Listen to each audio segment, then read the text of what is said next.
Talking true crime with MJ. Cases on the screen, yeah, we mainstay. Breaking down facts, every frame way. City in a voice, every word blade. They throw dirt, plot in a group chat, smile in her face. Same ones who do that. Think she soft cause she cute, let them think that. Till they see how she moved and they fall back. Men locked and can't miss one show. Refresh page when the upload go. Women watch too, tryna study her glow. Some take notes, other ones throw stones. Combos with MJ, tap and stay live. Hit like hit share, yeah, help her rise. They hate, they plot, but she built from fire. Click sub on a page if you feel that vibe. Hey. Combos with MJ, true cut like steel. Stream run deep, cause the pain's so real. They talk, but they can't break will. So like and subscribe if you know that feel. You count climb, that's the proof right there. Can't dim shine when the grind is rare. Self-made queen in a swivel back chair. Whole new world in a ring like Blair. She stack funds, every post, every ad. Turning dark stories to a big brown bag. Knows the law, knows rights, never move sad. If you cross lines, then it's up, that's bad. Men obsessed, blowing up her DMs. I love you, marry me, she just skims. Women envy, wanna walk in her Timbs, but she stay or never trade for them. Combos with MJ, tap and stay live. Hit like hit share, yeah, help her rise. They hate, they plot, but she built from fire. Click sub on a page if you feel that vibe. Combos with MJ, true cut like steel. Stream run deep, cause the pain's so real. They talk, but they can't break will. So like and subscribe if you know that feel. All that gossip, all that noise. Can't shake poise, can't steal voice. Can't stay clean, mind stay sharp. Heart stay strong in the deepest dark. Convos with MJ, tap and stay live. Hit like hit share, yeah, help her rise. They hate, they plot, but she built from fire. Click sub on a page if you feel that vibe. Convos with MJ, true cut like steel. Stream run deep, cause the pain's so real. They talk, but they can't break will. So like and subscribe, let the fam all build.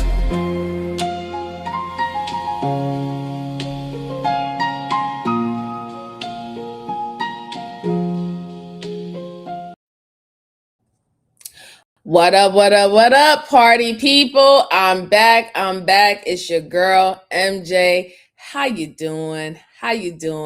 Good folks of the algorithm. I hope everything is going well with you. It's Monday. This is the hardest part of the week.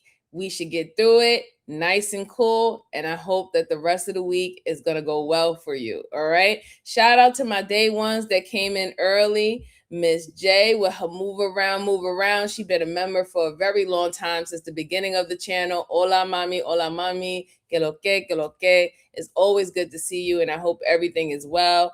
And shout out to Sweetheart. How are you doing, darling? Thank you for coming. Truly appreciate you. As always, I hope everything is going well for you and your family, and you had a great Monday, okay?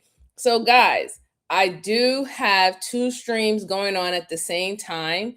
I have my vertical and I have my landscape. So whichever one is your preference, go ahead and tap into that. I hope that it works this time, because the last time when I tried to do the landscape and the virtual, people were missing it and the numbers was messed up, but it's okay. I don't mind that. I want to give out this content. That's what's more important to me. And eventually, if y'all need to go back and watch it, y'all gonna go back and watch it. And if not, it doesn't matter. But as long as y'all coming in, make sure you just hit the like button for me, all right? Share this out to anyone who likes these type of immersive conversations where we go over old cases, new cases, current cases, you name it. We do it over here at this channel. And if you have any cases that you would like for me to review later on the show, go ahead and put it in the comment section below. At the end of the live stream, I look at all my comments, guys. I heart them, and I truly, truly appreciate everyone who participate. I really, really do, okay? Let's see. Oh, it's fine. Don't worry about it. She might be on the other stream. That's fine. My numbers are going to look crazy today. It's probably going to look very low. Probably nobody watching, but it's all right. I wanted to try this out again, see if I could have the vertical in the live stream, because some people, they like the vertical, and other people do wish that I have a landscape type of live stream happening. So this is just to allow these members to see it any way that is more their preference, and it's all right. Everything is okay. Hey, young Riaz, how you doing, little bro? It's good to see you. Good to see you. Shout out to you. Happy Monday. I hope everything's going well with you. I hope your summer's going well, young Riaz. I hope your summer's going truly well.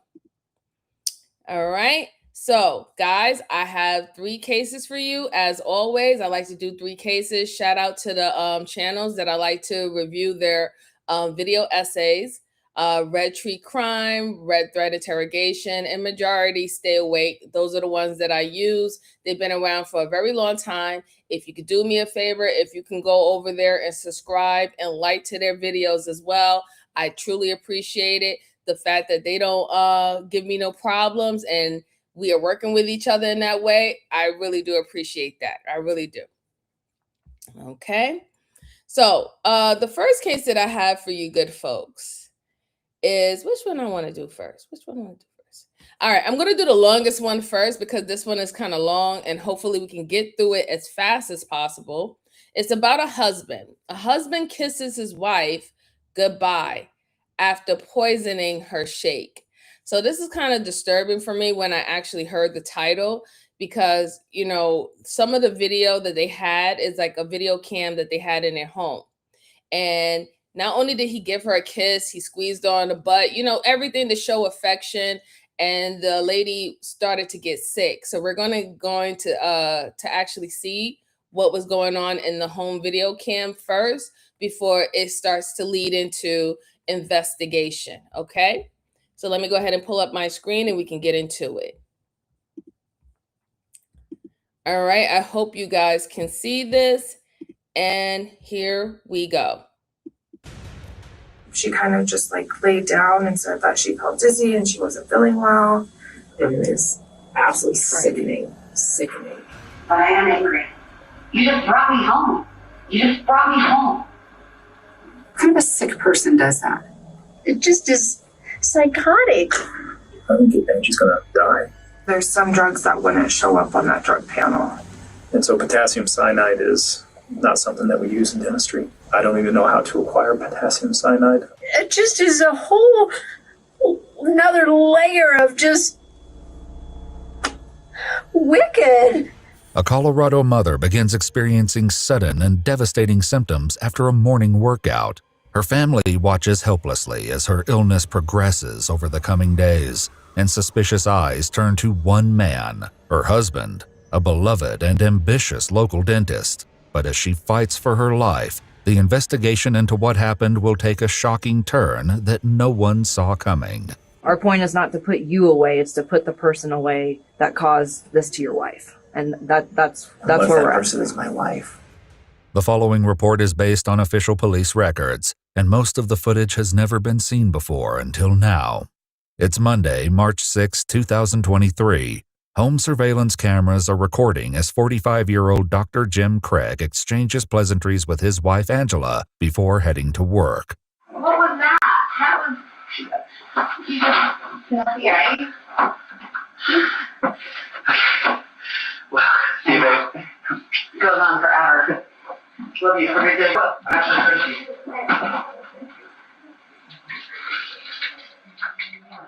Jim is headed to his Aurora, Colorado dental practice, which he's seen here promoting on YouTube in 2012. Hi, this is Dr. Jim Craig with Summerbrook Dental Group. One of the questions I get asked most commonly by patients is, what is the deal with all of the over-the-counter whitening products that are available out there? Jim and Angela have been married for more than 20 years by the morning of the 6th, with 6 kids and what looks from the outside like the perfect marriage. But on this seemingly ordinary day, things would go terribly wrong. They worked out. She had a really hard workout, he said. And then after that, she kind of just like laid down and said that she felt dizzy and she wasn't feeling well. Angela's illness comes on suddenly and she sends worried text messages to her husband, who immediately leaves work. She also sends messages to her sister Tony, who lives in Utah. I can't really explain because my brain doesn't want to work. Something feels really weird in my head, and my body is sluggish, and Jim's going to take me to the doctor this morning. I said, well, that's not good and a little scary. When are you going in? He took the girls to a friend, and he should be home soon. I said, well, what do you think it is? She said, no idea. When Jim returns home, he finds Angela in a terrible state. My phone keys are in the bathroom. Okay, I got it. Jim is seen carefully leading his wife to the car, and even from a silent video, it's clear that Angela is barely well enough to walk. They go to the hospital, but the doctors can't figure out what's wrong. Jim brings her home that afternoon, and he later tells his office manager that Angela suspected something was off. He said that he initially thought that she had taken something, and that's what was causing all of this. And then he said, and I think she thinks that I drugged her. I was like, oh, that's crazy. And he said, yeah, the hospital ran a drug panel. And on the way home, she had made a comment like, there's some drugs that wouldn't show up on that drug panel. The cameras watch as Jim and his wife return home, Angela clearly still feeling the effects of the mysterious ailment.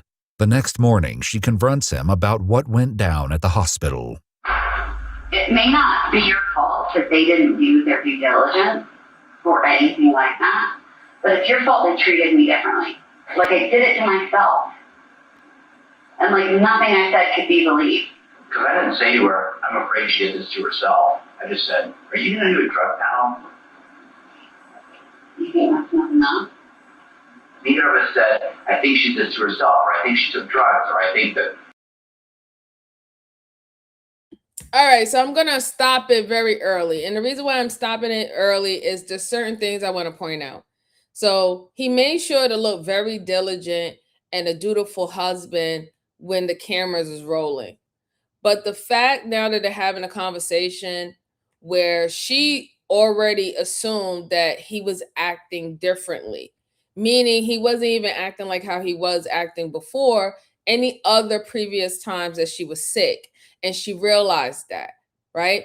The fact that he also jumped to the conclusion that she might have taken something that she might be having a side effect from, when she probably knows what she have digested throughout the day or what prescriptions she is taking, that she knows that she is not getting side effects. So that's what's making her kind of wary why he jumped to the conclusion that she took something else and it was her cause of her being sick.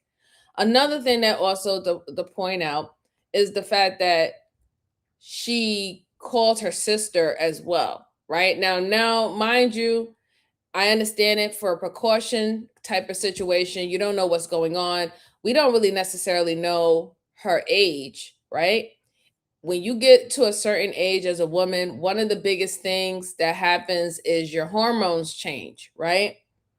You start being in perimenopausal, menopausal, or postmenopausal as you get older in age. And that's just like one of the craziest things when it comes down to women, because we go through so many different stages within our life that we don't really necessarily know what's going on unless we actually go to the doctor and we get tests and then we get diagnosed. So I think that she went just in case if something like her blood pressure went up, maybe her sugar is low. I don't even think that she even thought initially that it was something that she could have taken. I think that she probably thought it was something like a natural situation where things are off and that's why she needed to go to the doctor. But it didn't help by him automatically trying to throw it out there in front of the doctors, in front of the nurses, and while she's in triage, that this might be her fault. She could have took something. You don't know that, right? So why initially assume that she might have taken something that caused her to be sick? Why not think that maybe she just worked out a little bit too hard that morning and now she's feeling a little lightheaded, right? I don't think a lot of people understand when it comes down to being an older woman. Some individuals can work out just like how they worked out when they were 20 years old, when they were like maybe early 30s, right? But if you're past that, certain things change so quickly without you actually really noticing that the change until you actually feel the change, right? And then that's when you go and you seek help to see what's going on with you. But I wanted to point that out. But let's go ahead and finish hearing their conversation with each other, because you can see there's a little frustration there, and she's actually frustrated with him. Neither of us said that. And how do you think it would have gone if you had actually defended me? Well, I also wanted a drug Hi, trial because you were accusing Happy me. Monday. Good to see you. Thank you for I wanted that for stopping me too. It may be the first sign of strain caught by the by. cameras, but as those who So know good the to couple see best you. will My reveal, goodness, happy it's far from Monday. the first crack in their marriage. 6 years ago, their relationship nearly collapsed. He came home and announced that he'd been having an affair and he was leaving her. And she was distraught, of course, because she'd been trying to hold their family together for all these years. And she was trying to figure out whether she should just leave or try to fight for it or see, is he serious? You know, but she was pretty solid on the affair. But Angela didn't want to divorce. What if you could make a song using only your voice? Let's start with the drums. I'm gonna hit. And according to her sister, the infidelity was quickly overshadowed by an even more serious incident. And then she called me one day and she was mad. And I'm like, of course, nature of life with when someone's cheated on you, right? Oh, nothing to be sorry about. She said that be sorry about. He had sedated her. According to Tony, Jim drugged Angela without her knowledge so that he would have enough time to carry out his final plan, injecting himself with something that would end not only his marriage, but his life. He never went through with it, but the emotional wounds from that day had not healed by the morning of March 7th, 2023. Well, I also wanted a drug trial because you were accusing me. When texting her husband the day she suddenly fell ill, Angela wrote, "I feel drugged." Jim replied, "Given our history, I know that must be triggering. Just for the record, I didn't drug you." But I am angry. I'm angry at you and angry at him, and I'm absolutely. Okay, so from what I'm hearing from the sister, they were already in, their marriage was already in a position where they were starting to seek legal advice to dissolve the marriage. That's what it seems. He cheated on her, so there was infidelity. She couldn't trust him. And then at one point he did drug her within that 6 months range. He did drug her at one point in time. So now it makes perfect sense why she thought this could have been a second time that he have done this. And what would be the reason why he did this, right? It even also was stated by the video essayist that he has even tried to drug himself and take his life.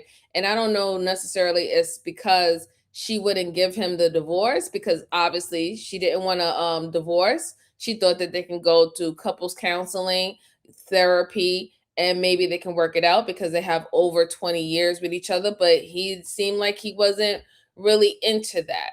So a lot of stuff was playing around before we even got to this part. And now we are getting to this blown out conversation once she gets sick again. So it makes perfect sense. So she wasn't just jumping out of nowhere. And I understand why her spider senses was tingling to be like, wait a minute, you have done this before. And I thought we were good. You gave me a kiss before I left to go to the gym, squeezed my little butt, you know what I'm saying? And I was all bright eyes and bushy tails earlier. Now all of a sudden I just feel horrible. I can't think, I can't function, I can't catch my breath. It's crazy. Let's see. Miss J said this conversation is crazy. It is. It really is crazy if you really think about it. And she said, but she never went to the police. Right. It seemed like she never went to the police. She did tell her sister as much information that she was comfortable to tell her. And I think the reason why she didn't go to the police is because she was trying to save her marriage. According to her sister's statement, she was trying to save her marriage. She wasn't trying to get a divorce, even though he stepped out on her. But let's go on. They didn't do anything except send me home and recommend that I see my PCP. And you didn't do anything. You just brought me home. You didn't even try to call my PCP or try to call anybody or try to do anything. You just brought me home. Angela's suspicions may not only stem from the drugging 6 years ago, but from something that happened much more recently. So when she texted me, she started it with, I'm not really ready to talk yet. That's right. Yeah. But I'm leaving Jim. he's left, how did she put it? He's made it impossible for me to stay. Only 4 months before falling ill, Angela discovered that Jim had created a profile on a matchmaking site called Seeking.com. Before long, he'd found a woman to spend time with. James and I had a relationship for, honestly, I think it might have been like 3 weeks, maybe a month. Okay. And it was like November and December, ended in December. This is embarrassing to admit, met him on a sugar daddy site. Okay. Did he take you on any vacations or anything? He did. That was December. We went up to Bozeman, and then his wife found out, and immediately the next day we came back to Denver. Okay. So she found out while you guys were in Bozeman. Correct. Is what he told you. Okay. We didn't even spend 24 hours in Bozeman. Oh, God. Okay. Yeah. Jim managed to smooth things over with Angela, promising that he was merely stringing women along with attention and money, but with no intention of actually cheating. But even on March 1st, after Jim returned from a speaking engagement in Las Vegas, texts show that the mistrust remained. "Is there anything else you're not telling me?" Angela asked. Jim replied, "No, there really isn't anything else to disclose. I really was in Las Vegas by myself, and I don't want to sleep with anyone else but you." By March 8th, 2 days after Angela's trip to the hospital, things have settled a bit, or at least it would seem.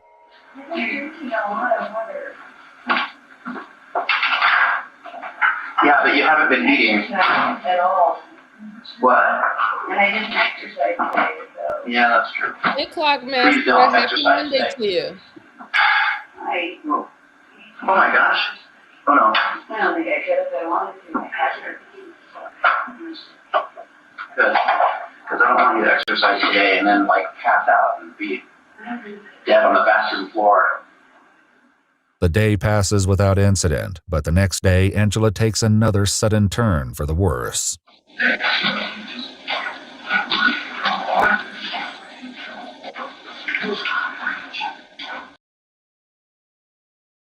So I'm going to stop there because that's very disturbing, right? Like, why the first thing that come to mind is she's going to pass out and drop dead on the floor. Like, why are you even putting that in existence, right?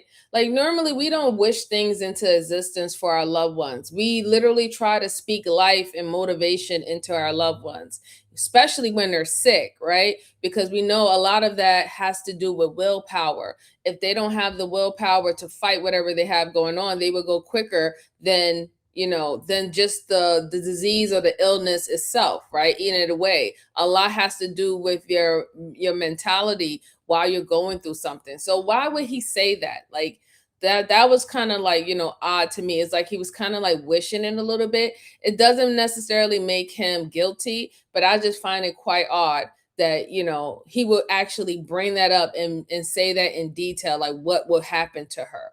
Like, he knows that that's going to happen to her. How do you know that was going to happen to her? Because when she went to the doctor just 2 days ago, they couldn't tell her why she was sick.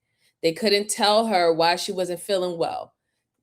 And then she did a drug test. That takes time to come back. But right then and there, they wasn't able to tell her what was going on. So why would you say that? It was just kind of weird to me. And then to hear more that he couldn't stop his cheating habit is very, disheartening, right? He said that he was going to stop. He was able to get her to forgive him. She didn't want to break up with him initially at that time. She wanted to save her marriage, but he continued to do it when he had business trips and going on these websites and stuff. And I guess after speaking to one lady that he seems to had started to create a real intimate relationship with, it wasn't just talking just to have attention and boost each other's egos. It was more deeper than that. I think from there, that's when she was like, I'm going to call it quits. So let's say if he is the person that actually poisoned her, right? I will want to know what is his intent necessarily, right? Because hear me out. I know you'd be like, sure, his intent was that he just wanted to get rid of her and he doesn't want to share whatever assets they have together. He doesn't want to share with her. Yeah, that's the normal logical sense of why he would do something like that. But it's something else with it too, right? He have tried before, it didn't work. He let a couple of years go by, and then now he's doing it again. And it's not like she did not accept the fact that, you know, he had infidelity, and she wasn't the initial one that was looking for a divorce. He was, right? He was. So I don't know. It kind of like bothers me to be like, what was his real intent and motivation? Why he just wanted to get rid of her, right? Why she could not be here to live her life. And I think maybe because he's a doctor, maybe because he is a YouTube content creator personality, that it will look worse if he was a divorcee than him being a widower. I think that's what the case is. I think it has a lot to do with his online persona of having the happy family, the perfect life, successful man. He has his own practice as a dentist. I think that had a lot to do with his intent, why he would take this route with her. It's unfortunate. It's unfortunate. Let's see. Hi, Nathan. How are you doing? Happy Monday to you. Happy Monday to you. Yes, and if we can please get the likes up, I truly appreciate it. Thank you so much. And let's see. Genevieve Sparks. She says circular argument. You mean circulatory? Happy Monday to you. Kathy said, did he poison her? Is assuming that yes, he did poison her. How you doing, Kathy? How you doing? Let's see. Hey, Laura ADS, how you doing? Happy Monday. Thank you for coming. Truly appreciate you. Moa, how are you, darling? Happy Monday. Happy Monday. I hope everything's well with you. Thank you so much for stopping by. I truly appreciate you. Miss J said, it's not about insurance money. He has money. Right. So it has to be something else. It really do. It has to be something else. Dios mío, que lo que, que lo que. Happy Monday to you. Happy Monday. I hope everything's going well for you. Hope everything's going well. All right, let's go ahead and hear a little bit more. Hey, Mom just threw up a chest to call you. How I make questions.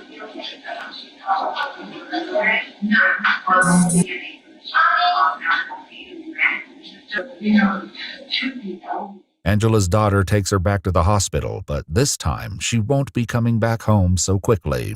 She has been battling a really weird illness over the last 4 days, we have been to the emergency room twice, urgent care once, and now she has been admitted to the hospital even though nobody can figure out what's wrong, period. But his wife's increasingly serious illness appears to be no match for Jim's cheerful disposition.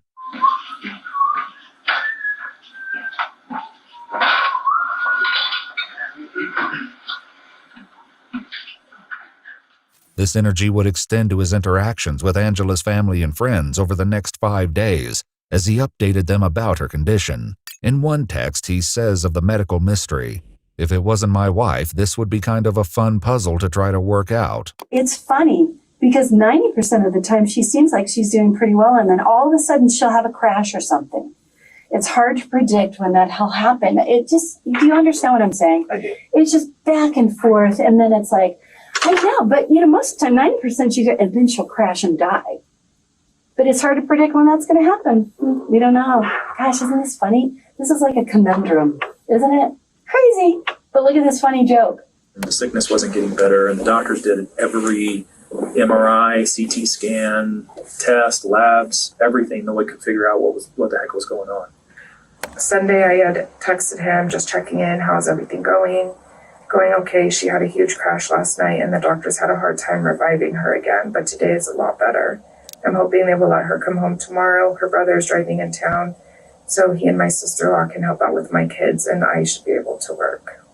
If my wife was going through what she was going through, the last thing on my mind would have been my patients, would have been, hopefully I'll be at work next week. None of that stuff, right? My full attention would have been with my wife. Right. Did that strike you as odd? It did, yeah. And what was weird to me too is one day last week, and I don't remember what day it was, but I was talking to him on the phone, and he had made a comment, I don't think she's going to make it through the night. On Sunday, March 11th, 2 days into Angela's hospital stay, Jim calls her sister, Tony. And he just says, Yes, that would raise red flags if you're kind of jubilant while your love of your life that you've been married to for 20 years is having fluke sicknesses and it's getting worse as the day progresses, and nobody is able to tell her anything. Like, at the end of the day, you're a dentist, you're a doctor, right? You're a doctor. You should be concerned. I know that they study something, particularly when it comes down to the teeth and the health of the teeth, but they still do get the basic understanding of medicine as a dentist because they are doctors, right? So the fact that he's taking it as a joke or making comments like that, and then you're making comments like that to her family who is concerned, her mother, her sisters who don't live close, right? They have to take time to get to where your location is. You didn't miss a beat. You wasn't missing going on your events. You wasn't missing taking patients. You wasn't even trying to reschedule. You have your own practice. That means you can make your own schedule. It's not like you're a resident doctor for a big hospital. It's your own office. You could have had literally say, hey, listen, I need to be off for at least this whole week because I need my wife to get blood work.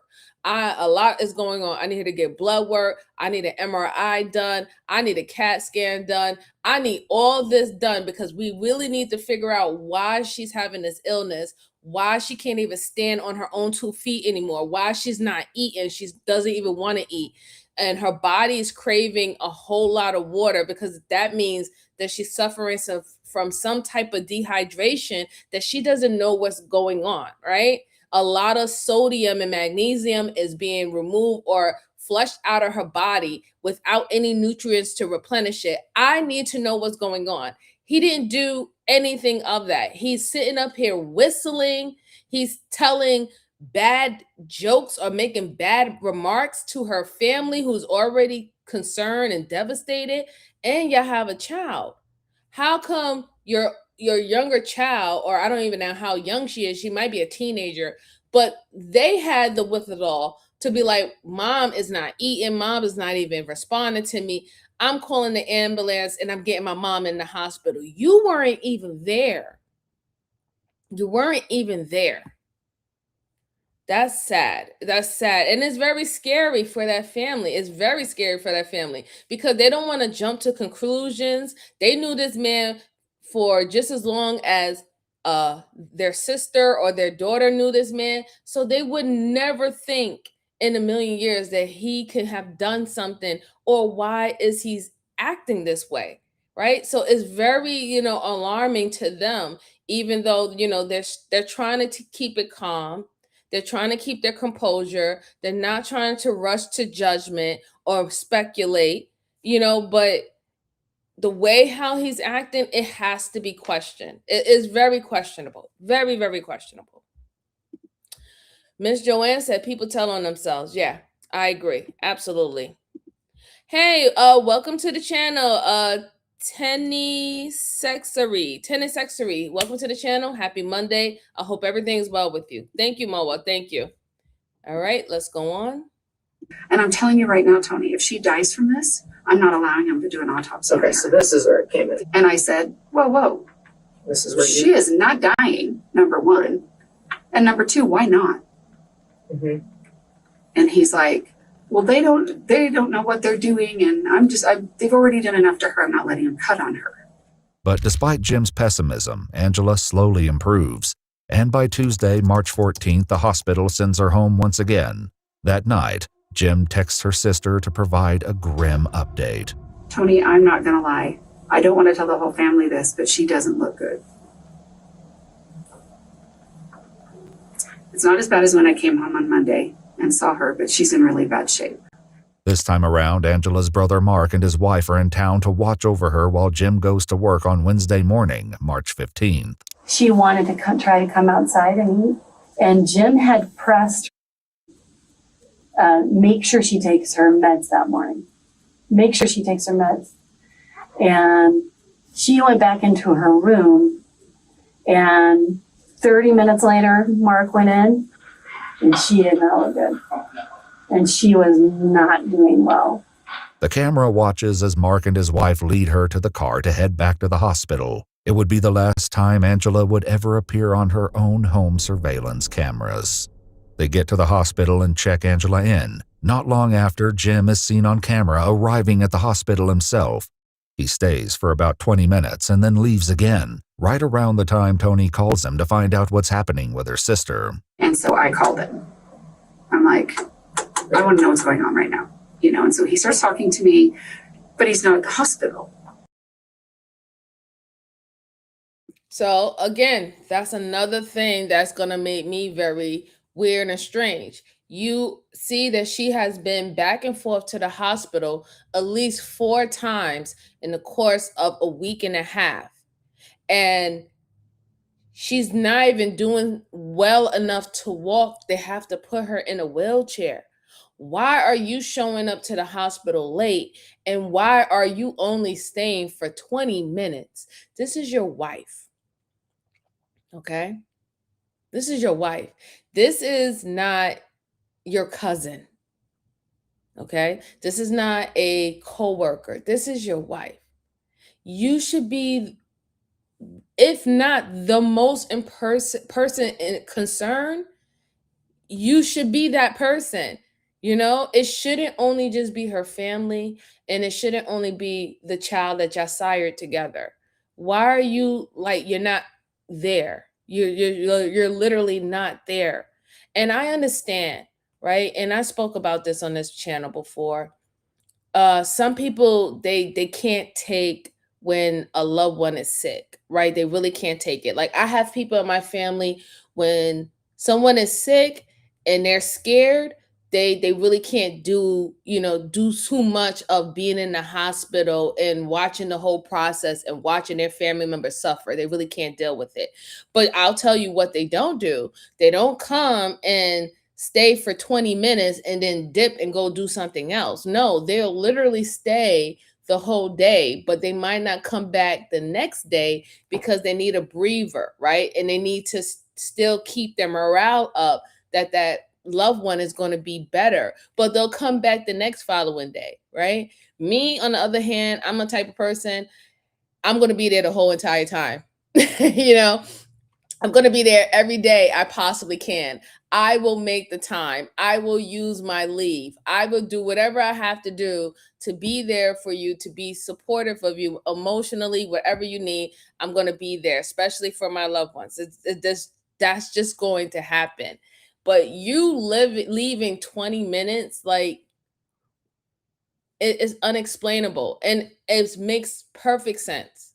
Perfect sense why the sister's like, wait a minute, what is going on here? You're not even concerned to find out what's going on. Why are you not pressuring these doctors to find out what is wrong with my wife? What is going on? Like, you're not even like, you don't have to cry or anything, right? But you're not even looking like you're really concerned about what's happening to her. And that's very alarming. It really is. If anything, if it doesn't alarm or ring a red flag or a bell in your head that maybe he might have something to do with it, at least it would show that he is not sincere, or he's not really concerned, or he's not even empathetic to her. That's what it would show. And I think that would show with anyone. Hi, Nikki. How are you? Happy Monday. I hope everything's going well with you there. Thank you for stopping by. Miss J said that, but the hospital still have not found out what was wrong with her. No, they haven't. They've been running tests. They still can't figure out what is wrong with her. They don't understand why anything is elevated. They don't understand why she feels dizzy and she can't walk, They don't understand why everything is fluctuating. Nothing is stabilized. None of her vitals are stabilized. It's frustrating. Something's not right with him. Right, exactly. He's acting too weird for comfort. Even with someone really scared and grieving, they still show compassion. They want to rub your hand. They want to rub your hair. Some people end up braiding and brushing and brushing their loved one's hair and stuff. Anything to help soothe them. He's not even there in that kind of capacity. That's a problem. That is such a problem. But let's go on. And I'm like, you're not there? And he's like, well, I had to go, like, apparently he had gone to the hospital. Mark said he did initially come there, but then he told me, I had to go back to work and get some things kind of squared away, so I can go back up to the hospital, and I'm just going to run through a couple of drive-thrus and get some food. Started getting some text messages that she wasn't doing well again, and things were not really looking good at all. Like, things took a turn for the worse. Jim and my wife had more communication today. I had no communication with Jim until I got to the hospital. Okay. But I started getting more information from my wife today. And at one point she says, she called me and she's like, I think Angie's gonna die. And I was like, are you being serious? On the surveillance system, Jim is seen going into Angela's room, leaving, and then going back in again, all within the span of a few minutes. Jim stays in her room for only 1 minute this last time, and when he comes out again, it's very obvious that Angela's condition has suddenly and dramatically changed. There was a whole slew of doctors. There was like 5 of them. I was like, this is not good. I know how to do it. You know. Also, I want to take note. There's only a few illnesses that come so rapidly that everything starts failing. And one of the main ones that we see today is cancer, right? And especially if you have cancer that have not been diagnosed and have not been treated, and it reached to stage 4, you'll start to see the deterioration of a person very, very, very quickly. She doesn't have cancer. They would have been spotted at a long time ago. They would have told her if she has cervical cancer, if she had bone marrow cancer. They did all these tests. Nothing came back in an MRI or a CAT scan saying that she had any type of cancer, leukemia, nothing, right? So now you're like, okay, so what else would cause a person to rapidly decline this way? It would be respiratory, right? Maybe a respiratory infection. They're checked their lungs. Her lungs seem clear. She doesn't have any fluid, right? She's not having a stroke. I don't know how her blood pressure is because I'm not there. I'm not a doctor or anything like that. But I'm just literally pointing out certain situations where you see someone drastically change outside of them being physically hurt or having some type of bodily trauma.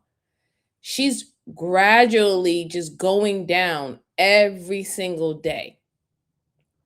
Everything is getting worse. And then to keep in mind that he won't even stay in there. He only seeing her 5 minutes and leaving, and 5 minutes and leaving. Oh, I'm going to go to the office and everything like that. That's just very weird. It's very weird for a husband to not be there or want to be there while they see that their wife is really, really sick and things is turning for the worse. It's just keep on going down and down and down. Her oxygen levels going down. Her blood pressure levels going down. Anybody who I've seen a family member sit up there in a hospital bed and they start to see their numbers going down and the bells and whistles of the machine start beeping high and loud is very traumatizing. It's very traumatizing because you're like, oh my God, I can't help you. I don't know what to do. I cannot help you in this moment. I need to call whoever I need to call, but I can't help you in this moment. It seemed to me that the first time when he left and he left and came back in, it seemed like he's waiting. It didn't seem necessarily like he was like, all right, I can't take this anymore. I have to get out or anything like that. You know, it's too much pressure on me. It seemed like he's waiting to see if she's going to go anytime soon. And even in that's just very disturbing for me to even think about it and to think how scared she is. And she don't know what's going on with her body, and when she don't know what's going on and she doesn't know why she's feeling so sick. It's very, very disturbing to me. And if it's disturbing to you guys, whoever's watching, trigger warning, Please go ahead and take time away if you need to, because I understand that these type of situations can trigger things in you, that you've been healing and working on. And I completely understand. I prefer everybody to have their peace and to keep their peace. Okay? Miss Joanne said, that's the worst, when someone you love is suffering. It is. It really, really, really is, Miss Joanne. It really is. Because you want to fix it. You want to fix it. You want to do something to help them. And you know that you don't know what can help them. And you try your best. You try to fluff up their pillows. You try to elevate their legs. You try to lotion their body. You try to give them a bath. You try to feed them. Anything to just try to let them know that you're here and you're trying to help them be as comfortable as possible. Like, this is not good. They're bringing witnesses, a panel of witnesses. And I looked at my wife and I said, that's not good. And as soon as the door opened, after 10 minutes, Jim came out and was just bawling. And they basically told him that she's not going to make it. The next thing I get, he says, hang on, crash. Who kind of a sick person does that? Mm-hmm. And I'm panicked. They said, what crash, Jim? Are they able to bring her back? I don't know what's going on. They think seizure. Intubating her. Why? Now I know it's really bad because they're intubating her. Mm-hmm. Can't get the tube in. Emergency anesthesia team is paged. What? Why? She's not maintaining her airway, bagging her. Cannot get the breathing tube in. What does the anesthesia team do? Get the tube in. Are they there yet? I mean, I'm just panicking. The staff at University Hospital does everything they can to bring Angela back following a seizure and a rapid medical decline, but it's no use. Because she's an organ donor, she's put on life support in the ICU. But just as her family and friends begin to face this tragic ending, an unimaginable suspicion arises. It comes via Jim's office manager, Caitlin, who reveals that she's been holding on to a dreadful secret. So I called Jackie and I told her, I'm going to tell you something and it's going to sound really insane. And she said, I know what you're going to say. I have the same thought. And I said, well, what do you mean? And she goes, well, I have the same thought that maybe Dr. Craig has something to do with this. As Caitlin continues to share, it becomes clear that this is far more than idle speculation. Last Monday, the 6th, Dr. Craig, his wife. So I wanted to point out the fact that he said crash. That is so insensitive that he would text that to that woman's sister who's sitting up there, who can't be there, and who's expecting that you are there to protect her and to advocate for her, right? You're just saying crash like she's not even a human being. Why would you even say something like that? You couldn't tell me like, listen, everything is going downhill. I don't know what's wrong with my baby. They're starting to incubate her. And listen, when you start to see somebody get on life support, man, I think that's one of the most scariest things possible. I just recently experienced that, a couple months ago with my mom, God rest her soul. To see someone to decline and have to be incubated and all, it's one of the most disturbing things you can possibly see, especially with a loved one. And the fact that he has no sensitivity to it is very alarming to me. And it would be alarming to anyone, right? I want to also point out that this is his office manager. She's having a discussion with the detectives. She is showing no signs of not being forthcoming. She's being very, very truthful. In fact, you can kind of see how she is quite disturbed about the situation. I don't see nothing in her physical signs that she's trying to be withholding, that she is trying to, fabricate information. She's not telling any lies. She's being very, very, very, very honest right now. Got really sick. That was the first day that he left in the middle of the day to take her to the hospital. Later that night, he had come back to the office. Everybody had left. I was still working. So when I was leaving, his office, like his light was off. And so I thought that he had left. And when I got to the very last operatory, he was sitting in there. And he was sitting in the dark. The light was off, and he was on the computer in there, which was really strange because he has a laptop and a desktop in his office. Caitlin would soon have a very good reason to question what exactly Jim was working on in the dark. So I left the office about 5:45, and he had texted me at 6:06 saying that he was having a personal package delivered to the office, and when it came in, to please just put it on his desk. This past Monday, the 13th, it came in. My receptionist is the one that originally got the box and opened it. And when I was putting the packing slip back into the box, I saw that it said potassium cyanide. Okay. And so I closed the box back up. I gave it to him. I looked up what cyanide poisoning was, and kind of was looking at the side effects from that, and that was everything that his wife was going through. Caitlin shares this terrible secret with both of the practice's managing partners, including Ryan, who is still at the hospital. And so potassium cyanide is not something that we use in dentistry. Okay. I don't even know how to acquire potassium cyanide. I've never looked how to acquire potassium cyanide because it's never something that we would ever use in dentistry. Disturbed by the potential implications of this package, Ryan decides to tell a member of the hospital staff, just in case there is still a chance to save Angela.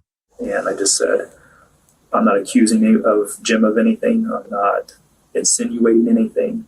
I'm concerned about if this is potentially real.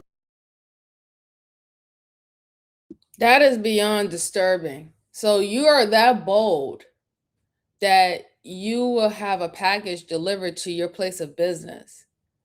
And everyone that works with you know that that is nothing that y'all will have to use in dentistry. Not for any procedure, not for any surgery whatsoever. So why would you even buy that amount, right? That's very disturbing, because it would be if it was something that they normally use, I could see him buying that package and sending it to the office and just say, hey, we have to stack up on this because this is something that we need. But the fact that this is something that they don't even use in their profession and you're having it delivered to the office is quite sad. The fact that, the office manager, she had to question, why are you in the office at this particular type of night when most of the time, anything that has to do with paperwork or expenses or making sure that your books are straight, you do it off your laptop, and you usually work off your laptop and not even your desktop in your office. That's very alarming, right? That you always are seen on your laptop doing whatever you need to do because you got to move and be this place and that place. But now you have enough hours to sit at your desktop and order something or research something, and you did it on purpose. And she realized that you're doing things that is not normal of your behavior that she has became accustomed to. That's scary. That's really, really scary. I know that we're just reviewing this, but if you really think about it, just think about how scary that is. Think about you going into work and certain mannerisms that you picked up with your coworkers.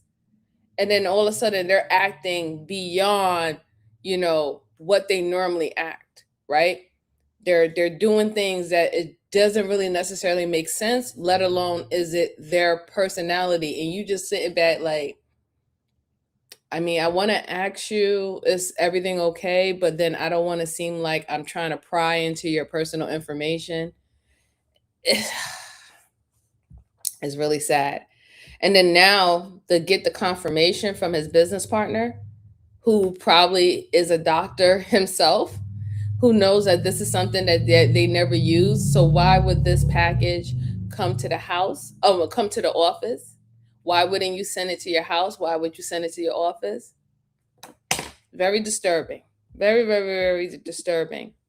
Nikki said bold. Very bold. Absolutely. Very, very bold.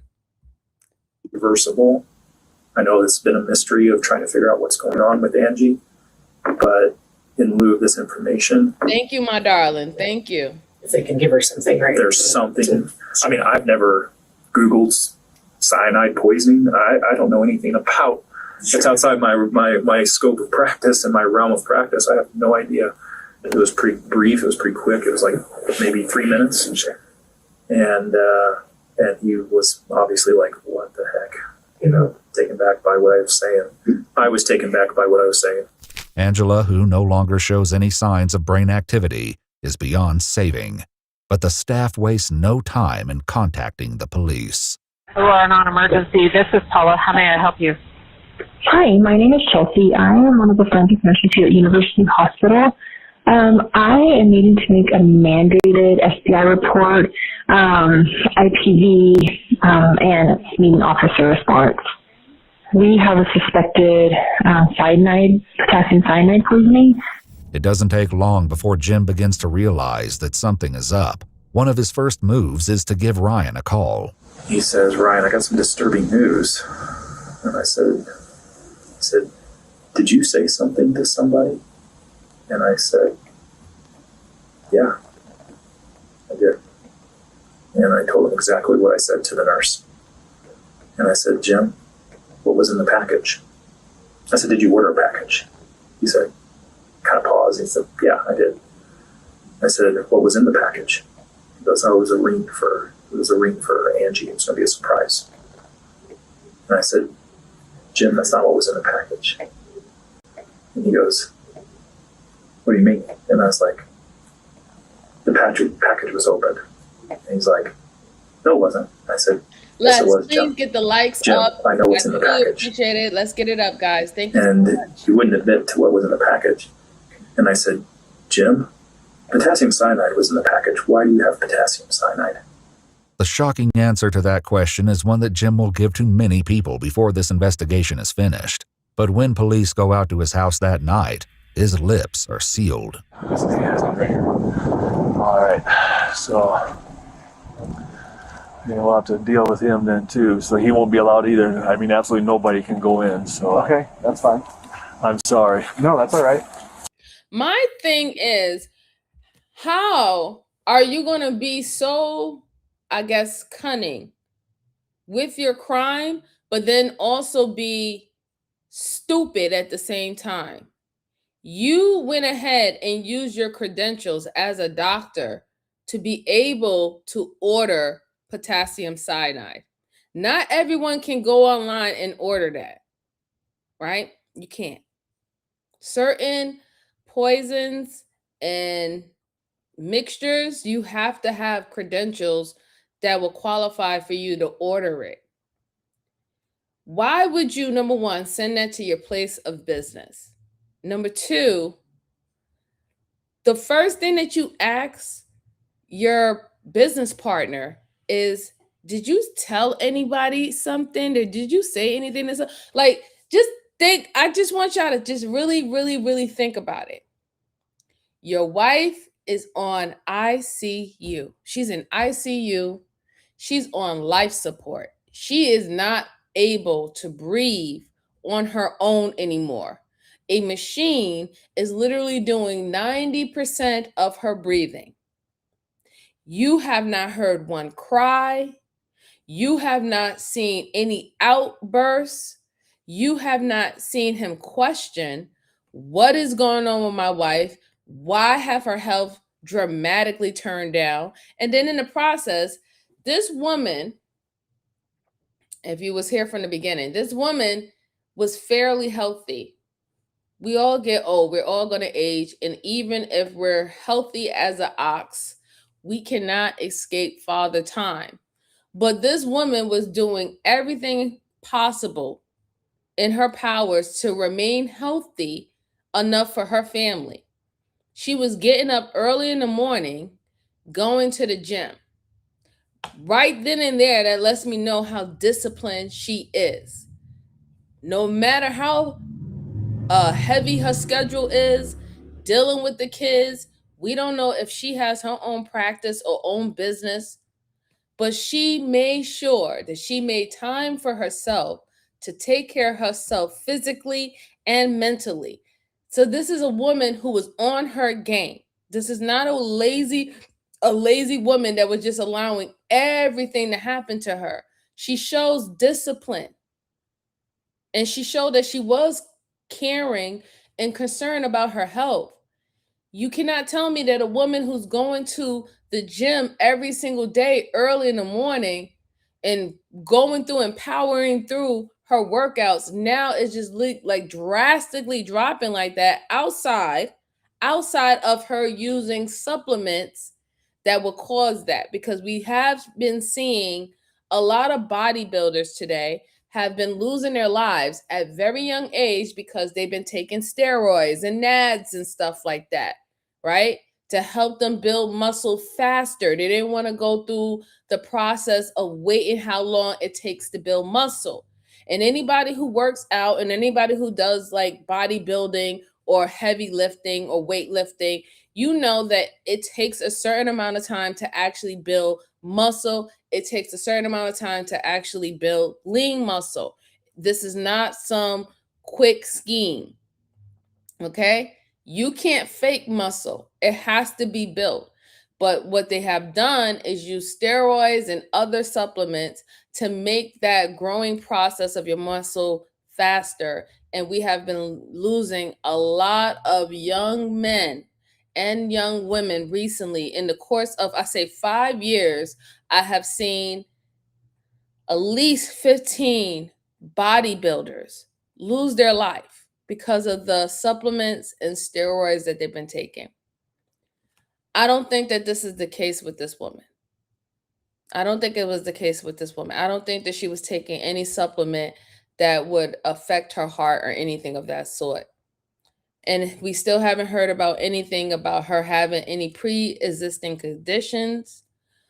It's just a nasty situation all around. But he's very, very, very sloppy. How are you so smart to look up poisoning that is hard to detect? Because people naturally have imbalanced potassium, naturally have imbalanced magnesium, naturally have imbalanced iron in their system due to whatever their diet is, whatever food that they consume. If they're not getting enough of that, they will be deficient in it. You're very strategic, but then you're dumb because you literally order extra amount of supply and you order it to your office knowing that that's something that should have never been sent to your office to begin with. It bothers me. I'm sorry, guys. It really does bother me. He got sloppy like Gary Ridgway, the Green River Killer. Yeah, I think so too. I really think so too. Absolutely. Absolutely. Please hit the like button. Yes, thank you so much. Is he a doctor? Yes, he is. He's a dentist. He's a dentist. So he is a doctor of dentistry. Let's go on. All right. Say, Brian, we got the husband right here. Did you talk to any officers up there? No. Okay. I think our detectives are going to want to talk to you. Okay. Would that be okay? I think so. Okay. I've never done this before. Do I need to do like on the shows and say I need a lawyer or something? No, you're not a suspect or anything that I'm aware of. They just want to, see what's going on here. Okay. Can you hang tight for a second? I'm going to give them a call and see what they want to, if they want you to come in or whatever. A few minutes later, the officer returns. I want to know if you'll just meet him down at the station there. I will, talk to and him. I think I have to do that. Well, I think I have the information that they're looking for, but I'm scared to death to share it without an attorney. So I'll go down there, but I don't want to talk tonight without an attorney. Okay. But I have the information they're looking for. And I'm not dangerous, and I'm not a flight. It's completely voluntary. You don't have to. I mean, we're not forcing you to go. Okay. But I do want to talk to him. Okay. I just want to do it with an attorney. Jim isn't talking, but the police tell him and his family that they'll have to stay somewhere else for the time being. Yeah, I mean, you're free to go. You're not under arrest or anything like that. So, they'll be in touch with you. Okay. When I pulled up, I thought there was a vigil going on. I didn't know. PD2. This isn't quite as welcoming, but. Imagine being able to build anything just by thinking about it. Meet Base 44, The next day, the cops search Summerbrook Dental, and 2 detectives assigned to the case head out to see Jim. I'm Detective Olson. This is Detective Graw. Okay. I guess we're coming to, talk to you or kind of see if you want to talk to us. Okay. Is that something you're interested in? No. Okay. And that's fine. So we have a search warrant for this house, but basically for your cell phone, Angela's cell phone, your wallet, and or your laptop. Okay. The detectives ask Jim to come out to his truck so they can photograph the contents of his wallet. So, am I a suspect in something right now then? So here's where we're at. There are questions. I want y'all to pay attention that ever since it got to the point where his wife was on ICU, he has not shown his hands. I've been paying close attention to his patterns. His hands have been in his pockets this whole entire time. Most people don't know that also falls in the line under the list of a coping mechanism to keep your calm and keep your cool by making sure that you're controlling your hands. So this is why his hands was in his pockets. It was in his pockets when it came to him late at night. It was in his pockets a few minutes ago. One thing I also want to mention too, they're doing the standard procedure to collect his information, his phone and stuff like that. But the point is they need to do an actual search or get a court-approved subpoena from the courts to subpoena his laptop at his job and his computer at his job.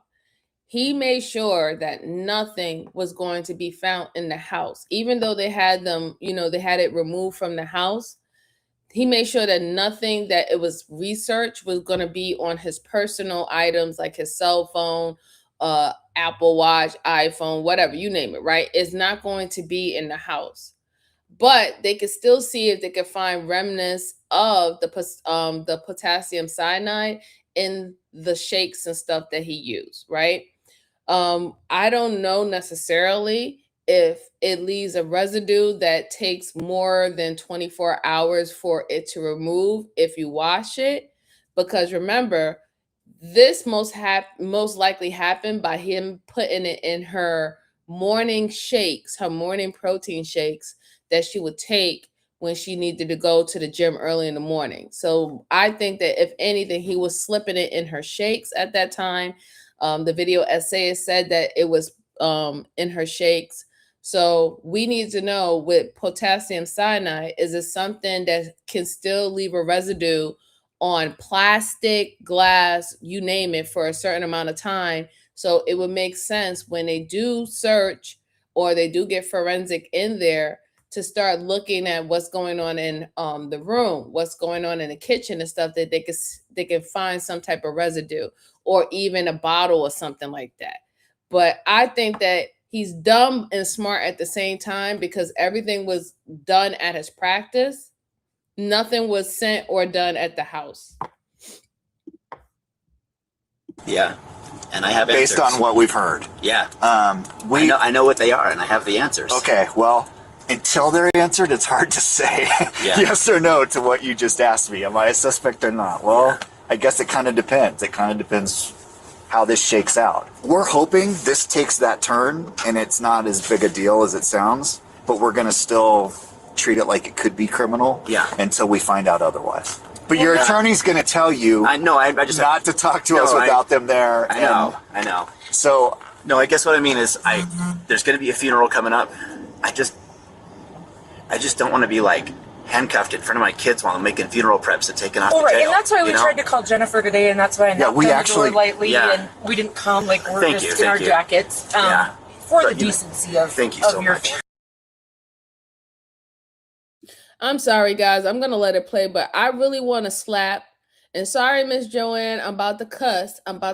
Okay? I love you. Don't be mad at me. But I really want to slap the fucking smug off his fucking face. I really do. Because he's like, even now, it's about to be a funeral. You're talking about a funeral to the detectives and stuff about your wife. And you're not even caring or concerned about, oh my God, I just lost my wife. and the fact that what is going on with your children, that they had their mother literally vibrant and healthy to their knowledge a week ago, and now she's gone. And you're sitting up here being more concerned about, I don't want to get handcuffs put on me in front of my kids at my wife's funeral. You don't have no concern whatsoever. And then you got this jolly motherfucking goofy ass fucking smile on your fucking face. I want to slap the shit out of you. You know, like what are you doing? What are you doing? Like, this is insane.